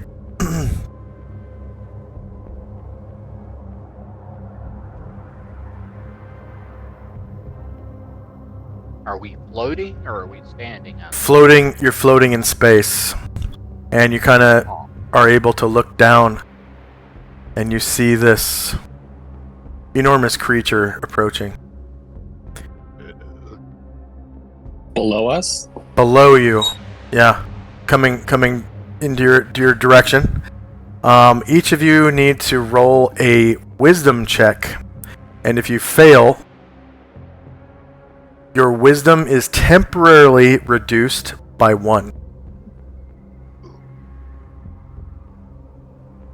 So in order to roll a check, you click on your token, and then you click on checks, and then in chat you click on abilities, and then find wisdom, And some of you have high enough wisdom where it's going to allow you multiple checks, so those will count. So if you pass even one of those multiple checks, Well, poop, you I got succeed. healing.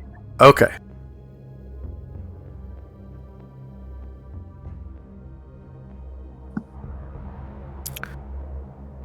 Alright, so this creature, Lily, frightens you to your very core. So much so that your will, your very sanity is challenged by it. Looks like Yep. Mystique passes, okay. And you temporarily lose 1 wisdom. So in your notes to the right,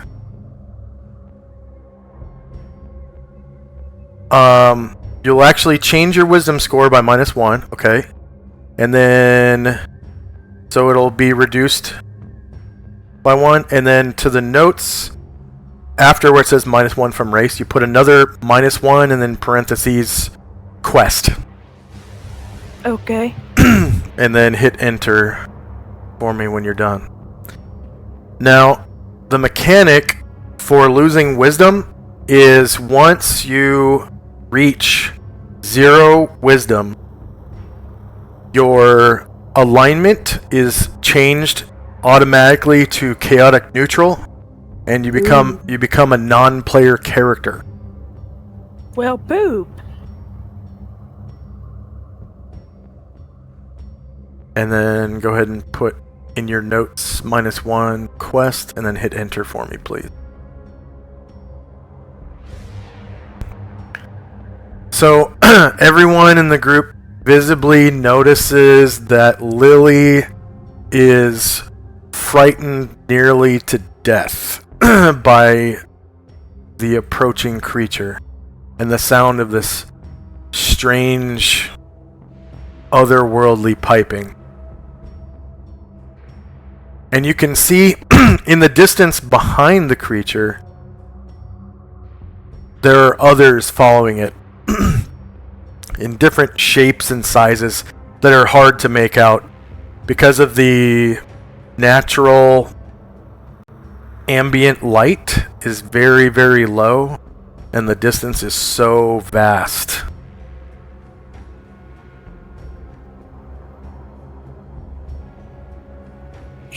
I passed my wisdom check. Yep, yeah, everyone did except for Lily. Yeah.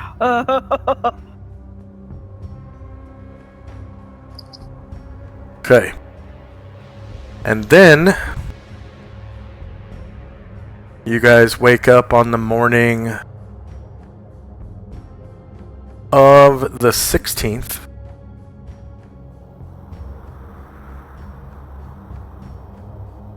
(7 a.m.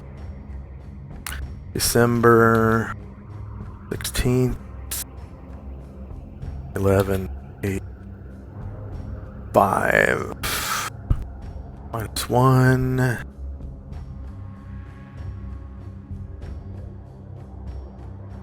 Add.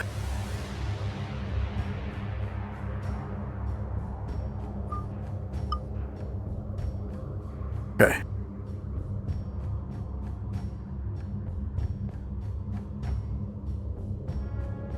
So first up is Tenzi, who is still in Adria. Yep. Let's see. Adria. That's Central West Adria, Mingdao.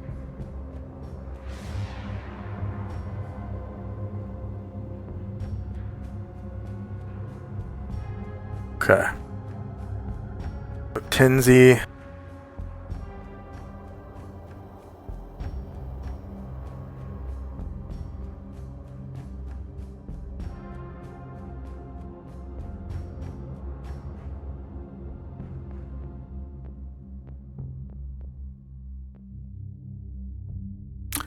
Tenzi wakes up in his bedroom in Mingdao. And you wake up in a cold, cold sweat. And you find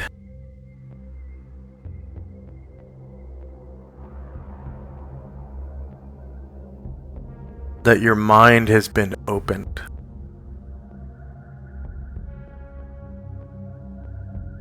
And the memory of this dream haunts you.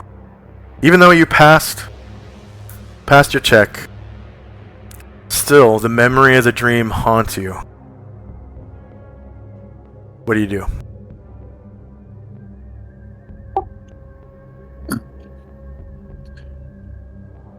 He is going to try to close his mind first. Okay. I think that's a saving throw versus paralyzation, but let me double check.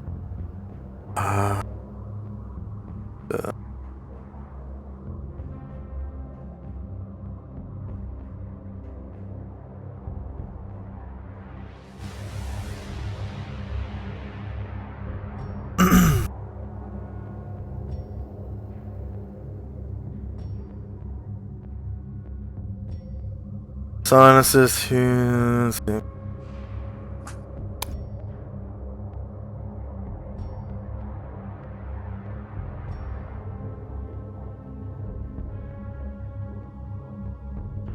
What?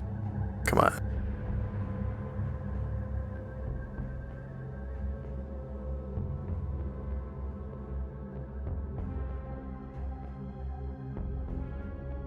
There we go.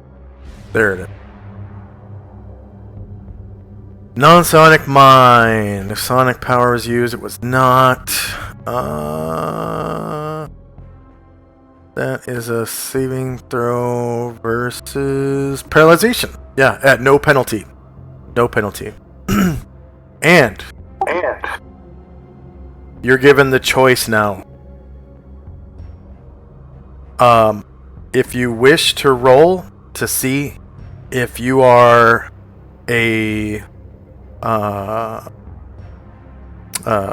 wild talent psionicist, it's your choice. But you feel this draw towards the psychic world with the advent of this nightmare, and it's your choice. There are risks that are very, very devastating risks. And you feel that instinctually as you make the choice.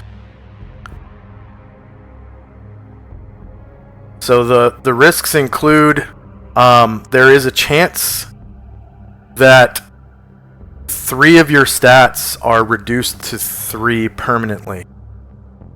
And I think it's intelligence, wisdom, and con. So it's risky. That's like a 1% chance that happens. And then the other risk is like 1d6 to each of those stats. There's, I think, a 4% chance that something really bad happens. It's minus 1d6 to either intelligence, wisdom, or charisma, or all 3 of them are reduced to 3. So 4% chance that something really bad happened. I will attempt to see if I'm a wild talent. Okay. Go ahead and roll your saving throw versus paralyzation to close your mind. Do I use wisdom bonus on that or no?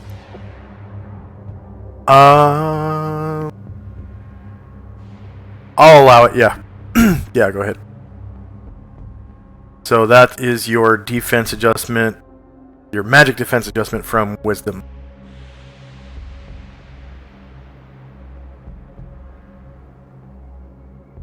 So this one time, and you're able to close your mind, and we will roll to see if you're a wild talent. Is the character a wizard, priest, or non-human? So yes, you are a priest.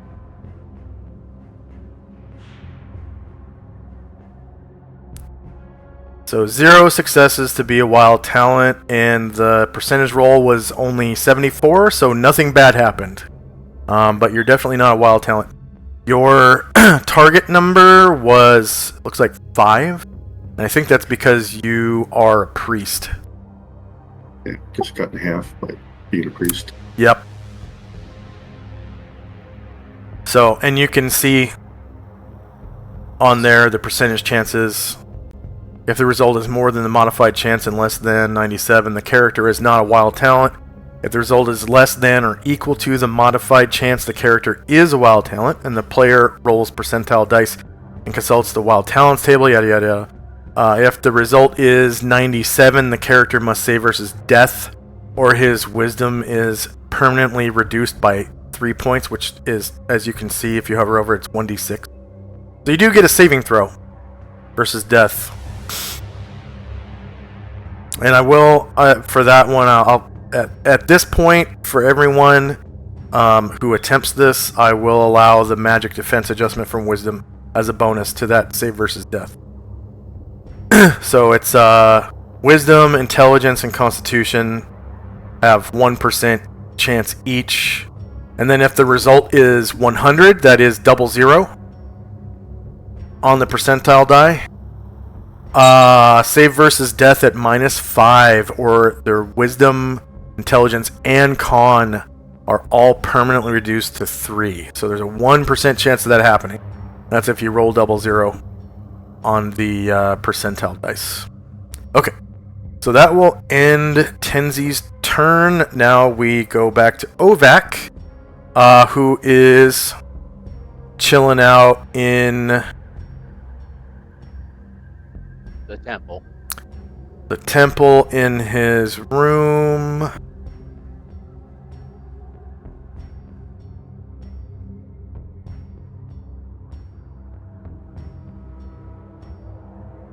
In the temple. Wait, why did... Oh, that's right. Okay. Need to put you guys back onto...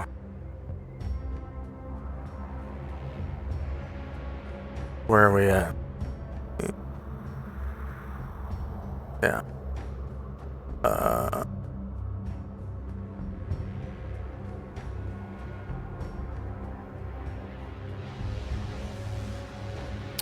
Most of you guys are still in Adria at the castle, so I'll put the player bar there.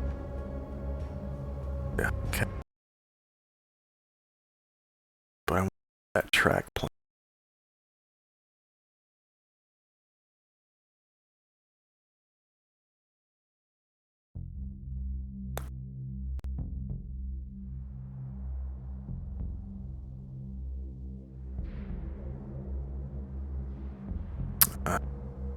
Panoply, West, Durgar, Ovak.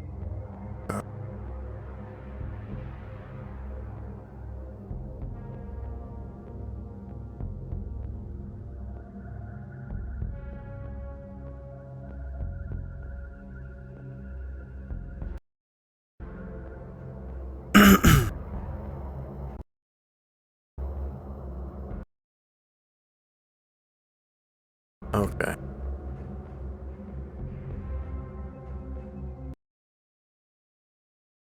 Ovak, you are in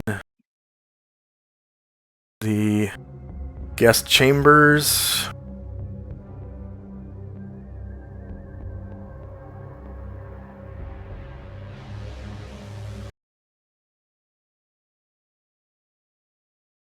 With your two buddies. Okay. And you wake up from your deep, dark slumber in a cold, cold sweat. And, oh wait, this is not a bedroom.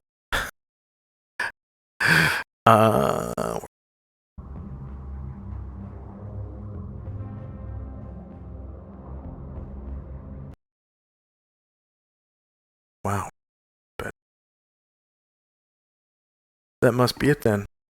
Everybody sleeps on a stone bed.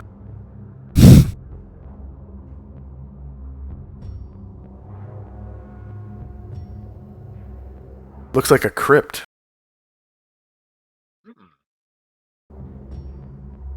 That's what I awakened to. Oh, wait, no. Okay. Yeah, there is a bedroom. All right.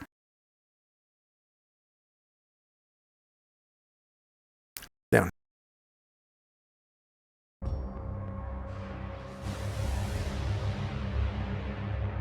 All right, so you awaken from your horrible, horrible nightmare in a cold, cold sweat, and you find also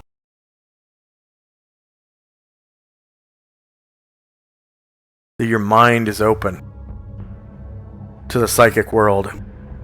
And you as well have the option to embrace it. To embrace the psychic world and perhaps either become a wild talent and risk brain damage and damage like a heart attack and, all that stuff. Yeah. Or ignore it and just close your mind.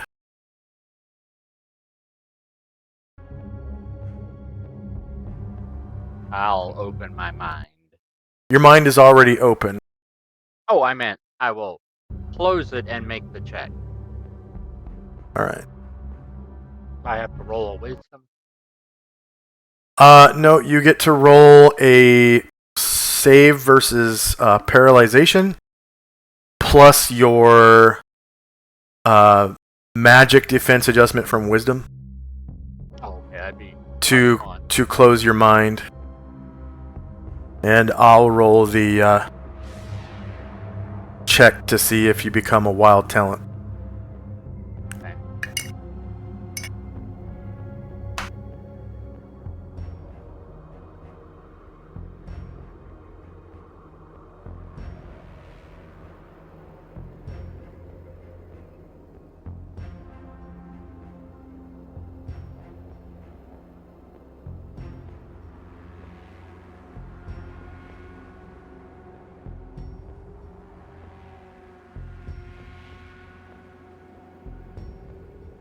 Says I have one success.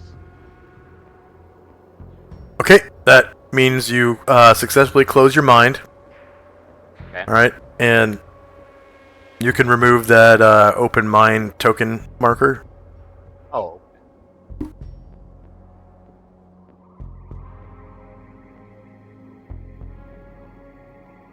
And then as soon as my page loads, I'll check to see if you become a wild talent or have a heart attack or damage your brain somehow. Become the village idiot. Yeah, there is still a death save, and I will give you your magic defense adjustment from wisdom. Okay. So versus death magic. No, I haven't rolled Oh. yet. Oh, okay. So you've closed your mind. Correct. I'm just waiting for my page to load. Ah. I had to turn off animation for the time being. There we go. Alright. Gotta find token. There it is. Alright, so it's at your own risk, are you sure? Yeah, go ahead. Alright. Is the character a wizard, priest, or non-human? Yes, you are part priest, and you are non-human. Right. But that only counts once, right? It only counts once. Right. Alright, so looks like you had a 1% chance to become a wild talent. Oh, my lord. Yeah. You rolled a 94, which is not a critical fail. It's close, Yeah. but yeah, it's not. Alright. So you narrowly avoided some kind of damage in some way. But it was only to my brain, so my character. Yeah. Eh, But now you know what your chance is. You have a 1% chance at this level. good Lord have mercy. So I Oh, think wait. it goes way up once you pass level 9. Yeah, probably. So. Alright, so that ends your turn. Next up is Lily. So you, Lily, wake up Oh Lord. in a cold, cold sweat as the imagery that you just witnessed haunts you to your very core, and you find that your mind has been opened to the Well, psychic good. world. And you have the choice to embrace the psychic world and risk it all for becoming a wild talent, or you can choose to ignore it and just close your mind.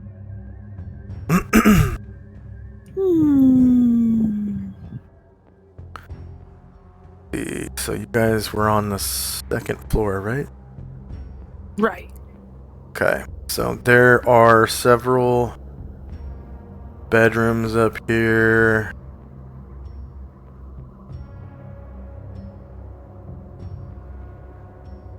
And yeah. Yeah, I'm deciding. Let me think for a bit. Okay, I guess I'll let my mind open and come, whatever, the mind, whatever. You want to risk it all and see if you become a wild talent? Yep, what does that mean, wild talent? Wild talent is a minor psionicist. You get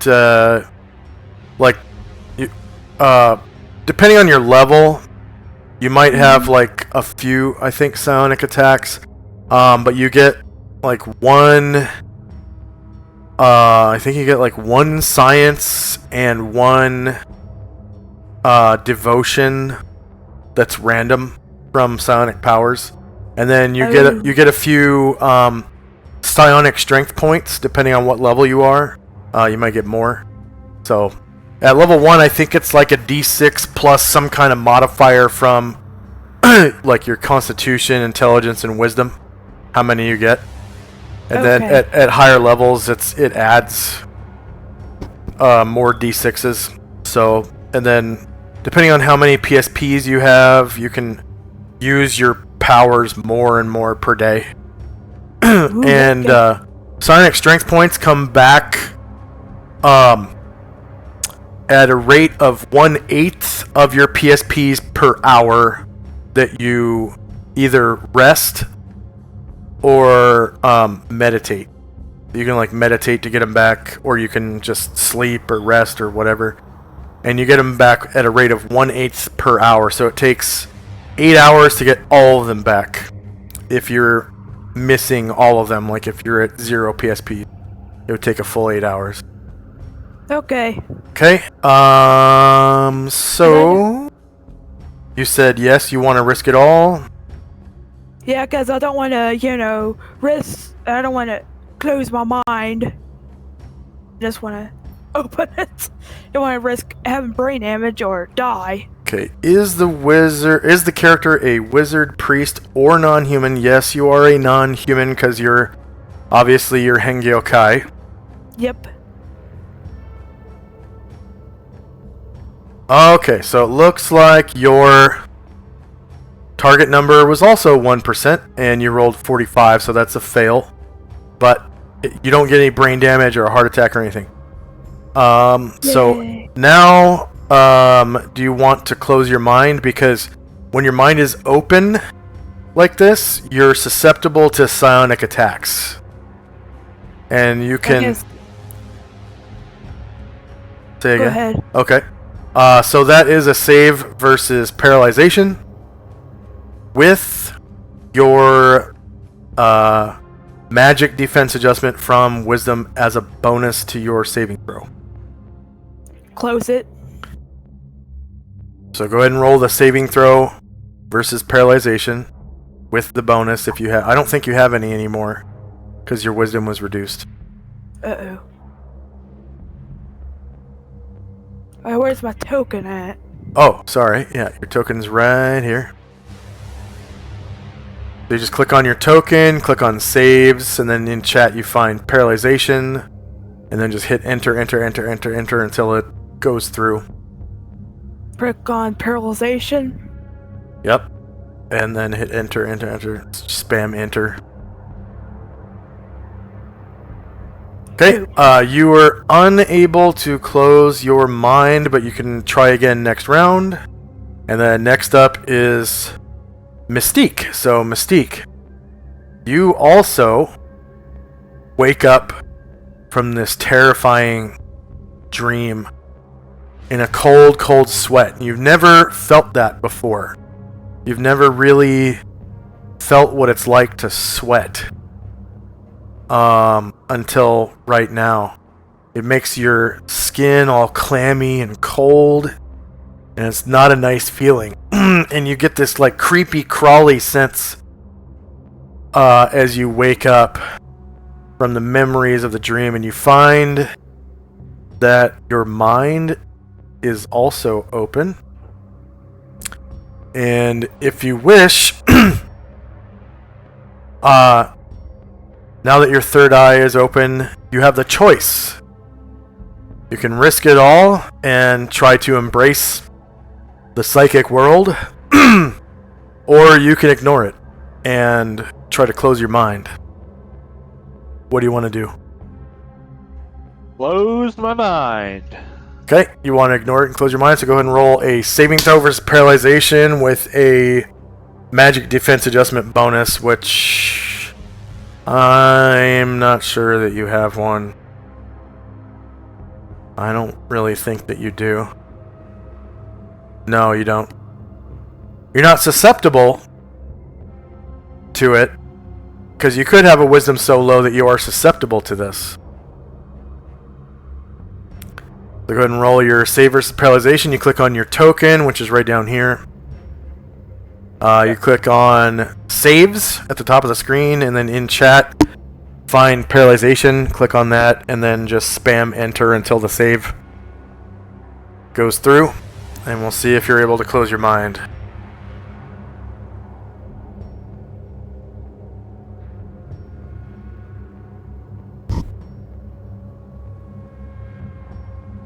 Okay.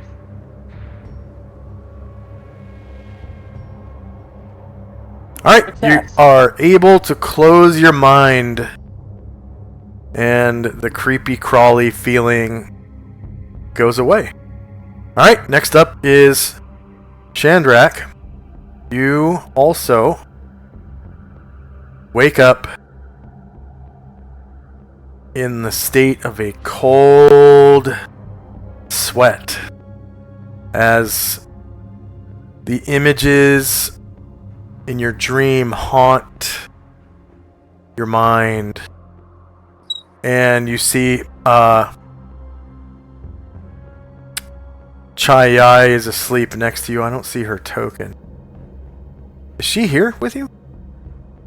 Oh god, she should be.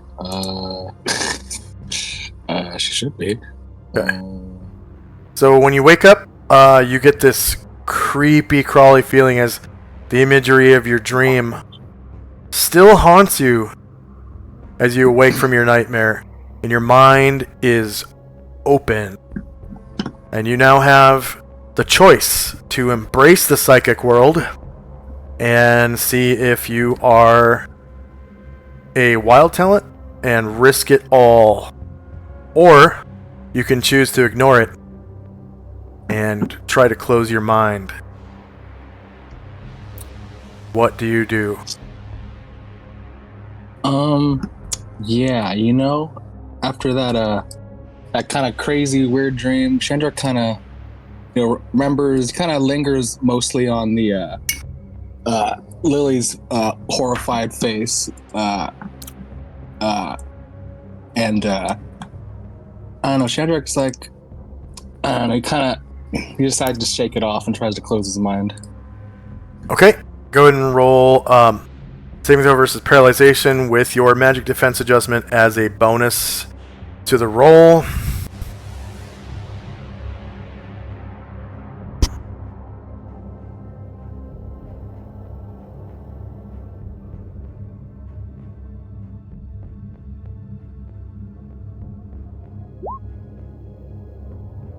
And you successfully close your mind, so you can remove that token marker. And that will end your turn. And now things return to normal.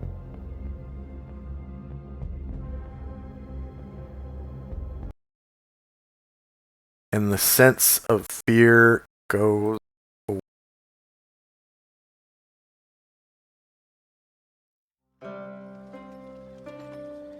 Okay.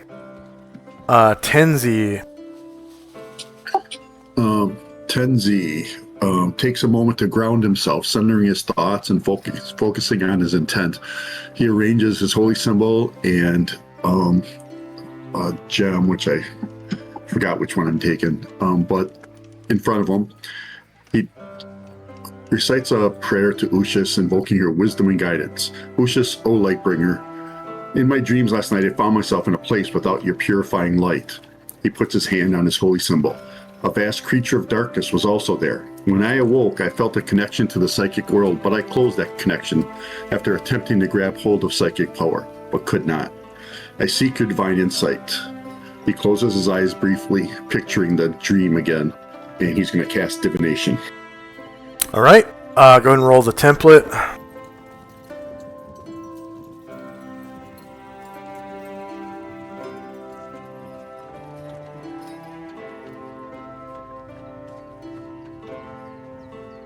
You want the full text? Yes, please.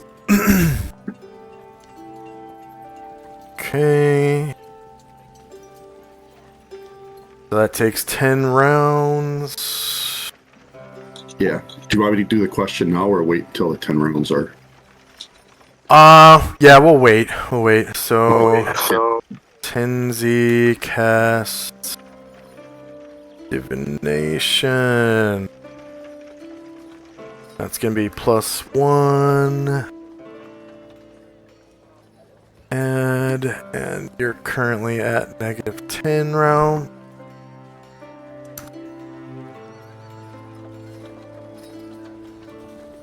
That will count upwards towards 0. Anything else for Tenzi's company? No, I think Celine is still trying to research that spell. Okay. Ovac. Yes, sir. So what do you do immediately after that ordeal? I'll kind of rub my eyes and shake my head a little, a few times, and be like, "Well, what was that?" Out of character, does my character know that it was something bad? I guess I'd say. It's your choice to interpret what you saw, but that feeling of terror to your core has gone away now. There was this strong feeling of an insane terror that came over you for a second when you had to make that wisdom check. Yeah. And it stuck with you until you woke up. I'll go and start doing some exercises on the anvil and such until Doran gets up. Then I'm gonna speak to him about it. Okay. He is already awake, and you hear the ting ting tinging sound coming from the I'll forge.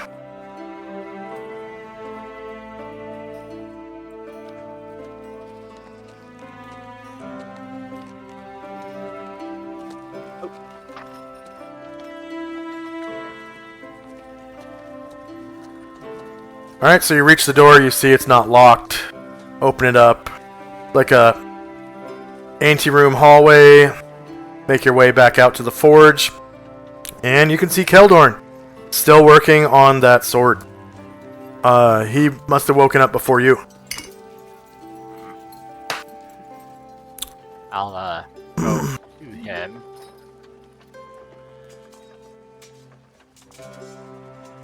As I start to pump the billows and such, I'll look. He has a strange look on his face. Why? You don't know why, he just has a strange look Yeah. on his face. You haven't asked him yet. That's true. I'll. Something on your mind, Keldoran? He gives you a wide-eyed look. And he says, I've had the strangest dream. Did what was the dream? I had something happen to me last night as well. Oh? My dream was horrible. I had a dream. I had a dream that I was in the last void. A deep gulf in dark space. I could see around me dark planets and a vast creature and the sound of piping, and the feeling came over me. This feeling of insane terror and fear. Thankfully, I was able to resist it. It tried to take me, but it failed. Thank Moradin. Thank Moradin. Thank Moradin. And he goes to back ting ting ting. Ting ting ting ting ting. ting, ting. I shared the same dream that you did. That's odd.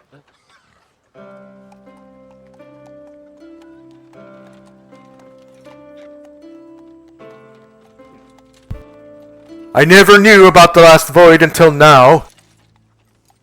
It's the strangest thing. Where I was. Go on, please. It's the strangest thing. You had the same dream? Aye.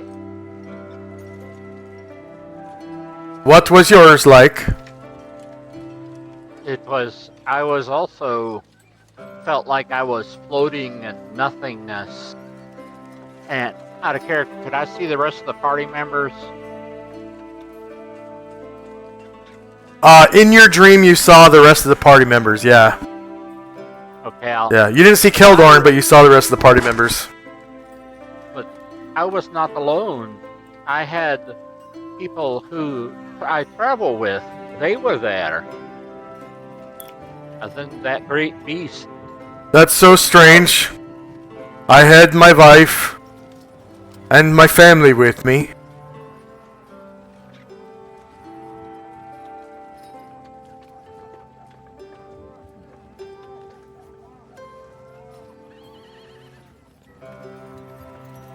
Mordrin, you think perhaps a vision for Mordrin? Of things to come? I doubt it. Why would Morden give us such a horrible vision? Because some things are horrible.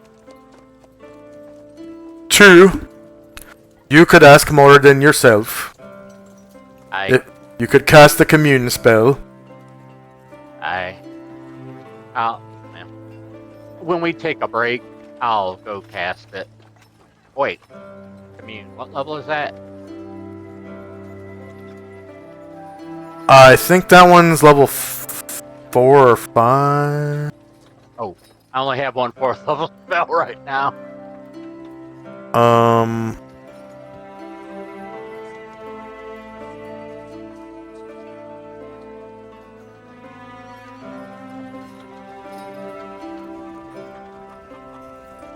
Fine. Commune. Priest 5, yeah. Tenzi cast Divination. I don't know if you have that, though.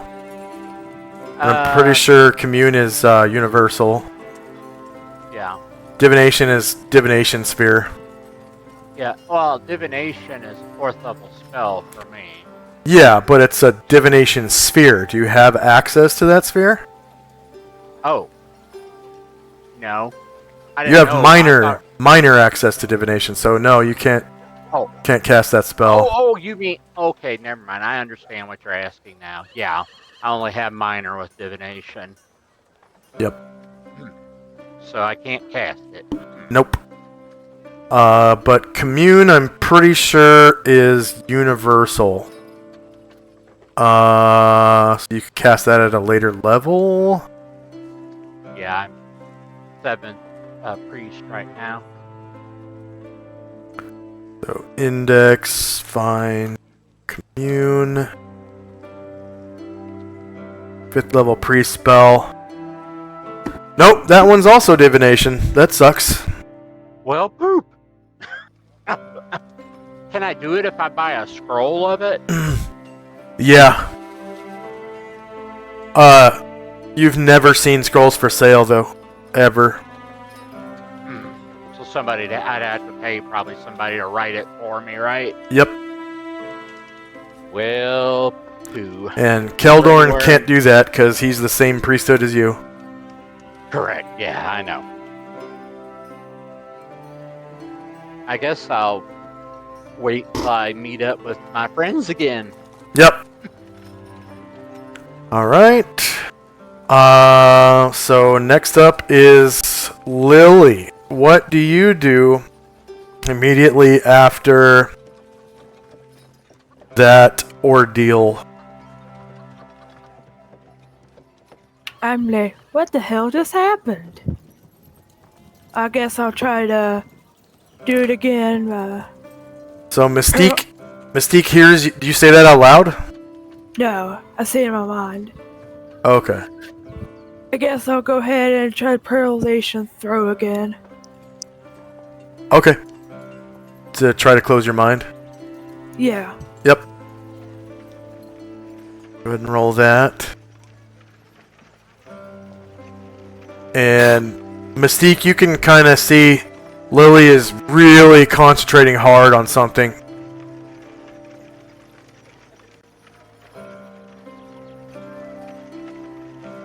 And by this, I have 0 success again. Yep. So you can try again next round. Yep. Okay, so Mystique, yeah, you can see that Lily is concentrating really hard on something.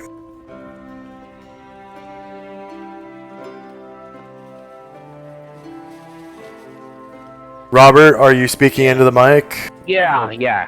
Okay. She, I look at Lily. I'm like, whatever's bothering you.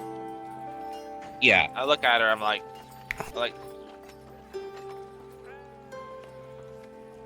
take a few deep breaths, calm down, and try again. Lily's like, alright. Anything else for Mystique? Mystique looks at Lily and goes, "I'll be here if you need me." Lily's like, okay. Shandrak, you can hear talking down the hall. Mystique saying, you know, whatever it is, just take a deep breath and try again, and I'll be here if you need me. I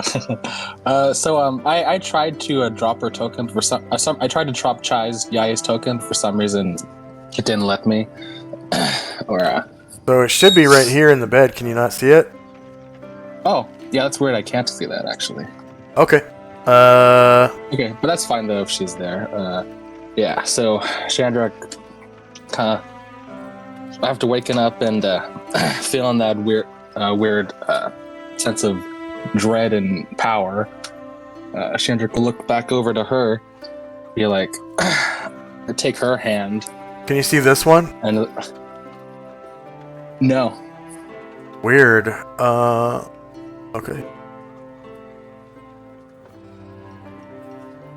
And Chandra will take her hand, be like, rough night for you too. You would not believe. I'm in my own little room with Chai. Yeah. I'm talking to my lady. Yeah, she turns to you and says, I had a nightmare. Me too. God, it's been a while since I had one that bad. Well, actually, I don't think I've ever had that one that bad. What'd you dream? I had a dream I was in some kind of dark space called the Last Void. Yeah, that's what I dreamt too. Only when I dreamt it, the other members of the Order were there. Oh. I was there with my family. Huh. Yeah, that's weird. The Last Void. Huh, that's... Huh. You know, I had never heard of that until now, but, makes a lot of sense for some reason. I heard the sound of piping. Like panpipe. And saw Yeah. a huge creature. Yeah, after... It was coming toward saw that us in the creature. darkness.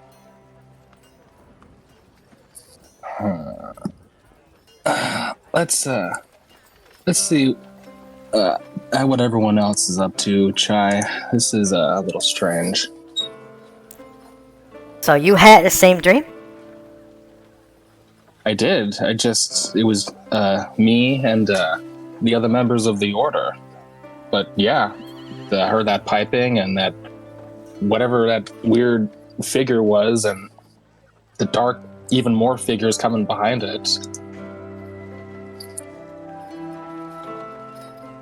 You know, it just doesn't make sense to me, though. Like, listen, like, I'm from she double face palms and just kind of slowly shakes her head left and right. Like she's trying to snap out of something. Oh, yeah. Oh, yeah, give it a minute. I felt that too when I first woke up. She looks at you and says, Somehow, I have opened my third eye. Just a second. and, you know, she just gets this, like, feeling of relief, this look of relief over. She kind of sighs like that. And says, I have closed my third eye. Yeah, that feels better, right? Much better. Alright, let's get out of here. And Chandrak will again heading back out. Oh. Chai follows you into the hallway. Run into Lily and Mystique. Oh, hey guys, morning. She follows you into their bedroom. Oh, I thought the doors. Okay, whoops. I misread the doors. I thought there was one north of here. Alright. Hey guys, morning. He goes, morning. Now, pleasant night. Yeah. You two look a little sweaty too. Did you have a nightmare? She's like, yep. Yeah. Yeah, I was I had just a nightmare. I was just talking to Chai and it sounded like, well, it wasn't exactly the same, but we had basically the same dream last night. This huge, horrible void and a monster approaching us. Yeah, that's what I dreamt about. Really? Yeah. Lily. And then, Yep. and then, Blue too. and then, in my dream, like when the whole thing approached, I mean, Lily, you seem really scared more than the other people. How are you feeling? Lily's like, not so great.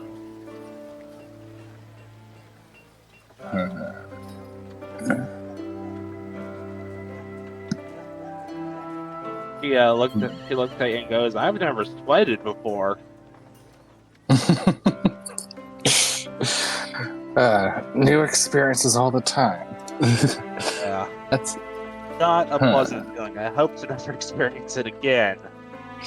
honestly, I envy you if you've never sweat. That's kind of nice sounding.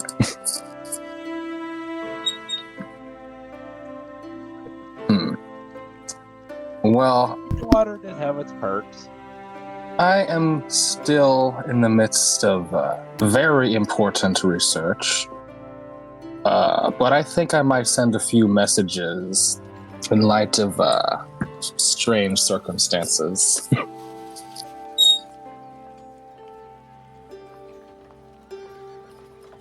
You can meet me back in the library if you need anything, and Chandrak heads that way.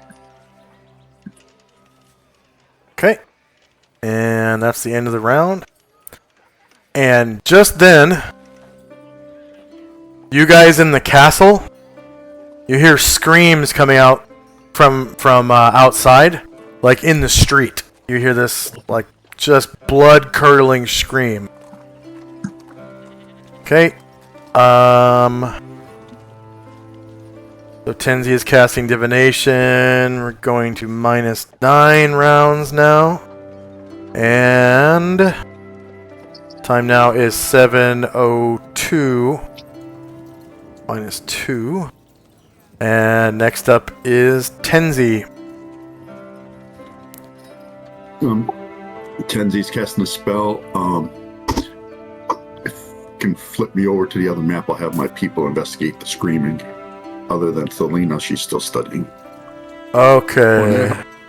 And I had a question about the dream. If Yesma had it, how did it affect her?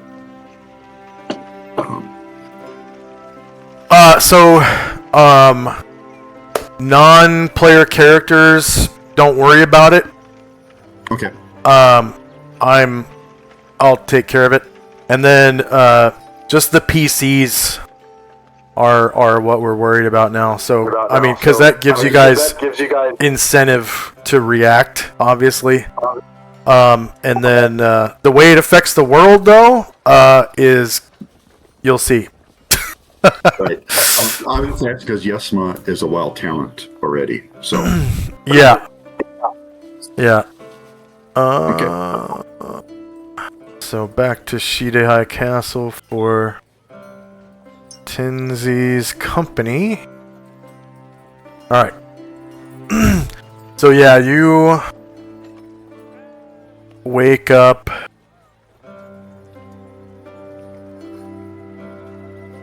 Obviously not Ashriel because he doesn't sleep.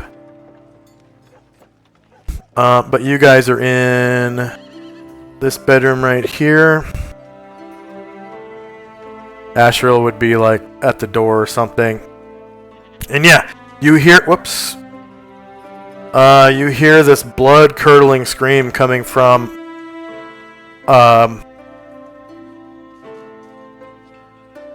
wait, what the hell just happened to...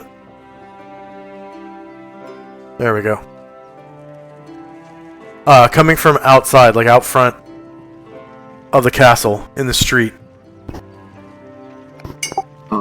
Astra's going to teleport without error from that castle. Okay.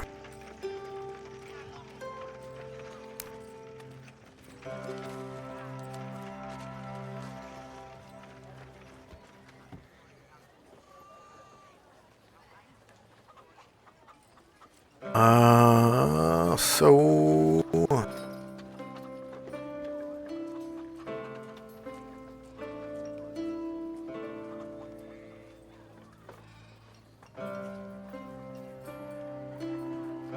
Damn. Alright. Adria. Shidehai. Ground map.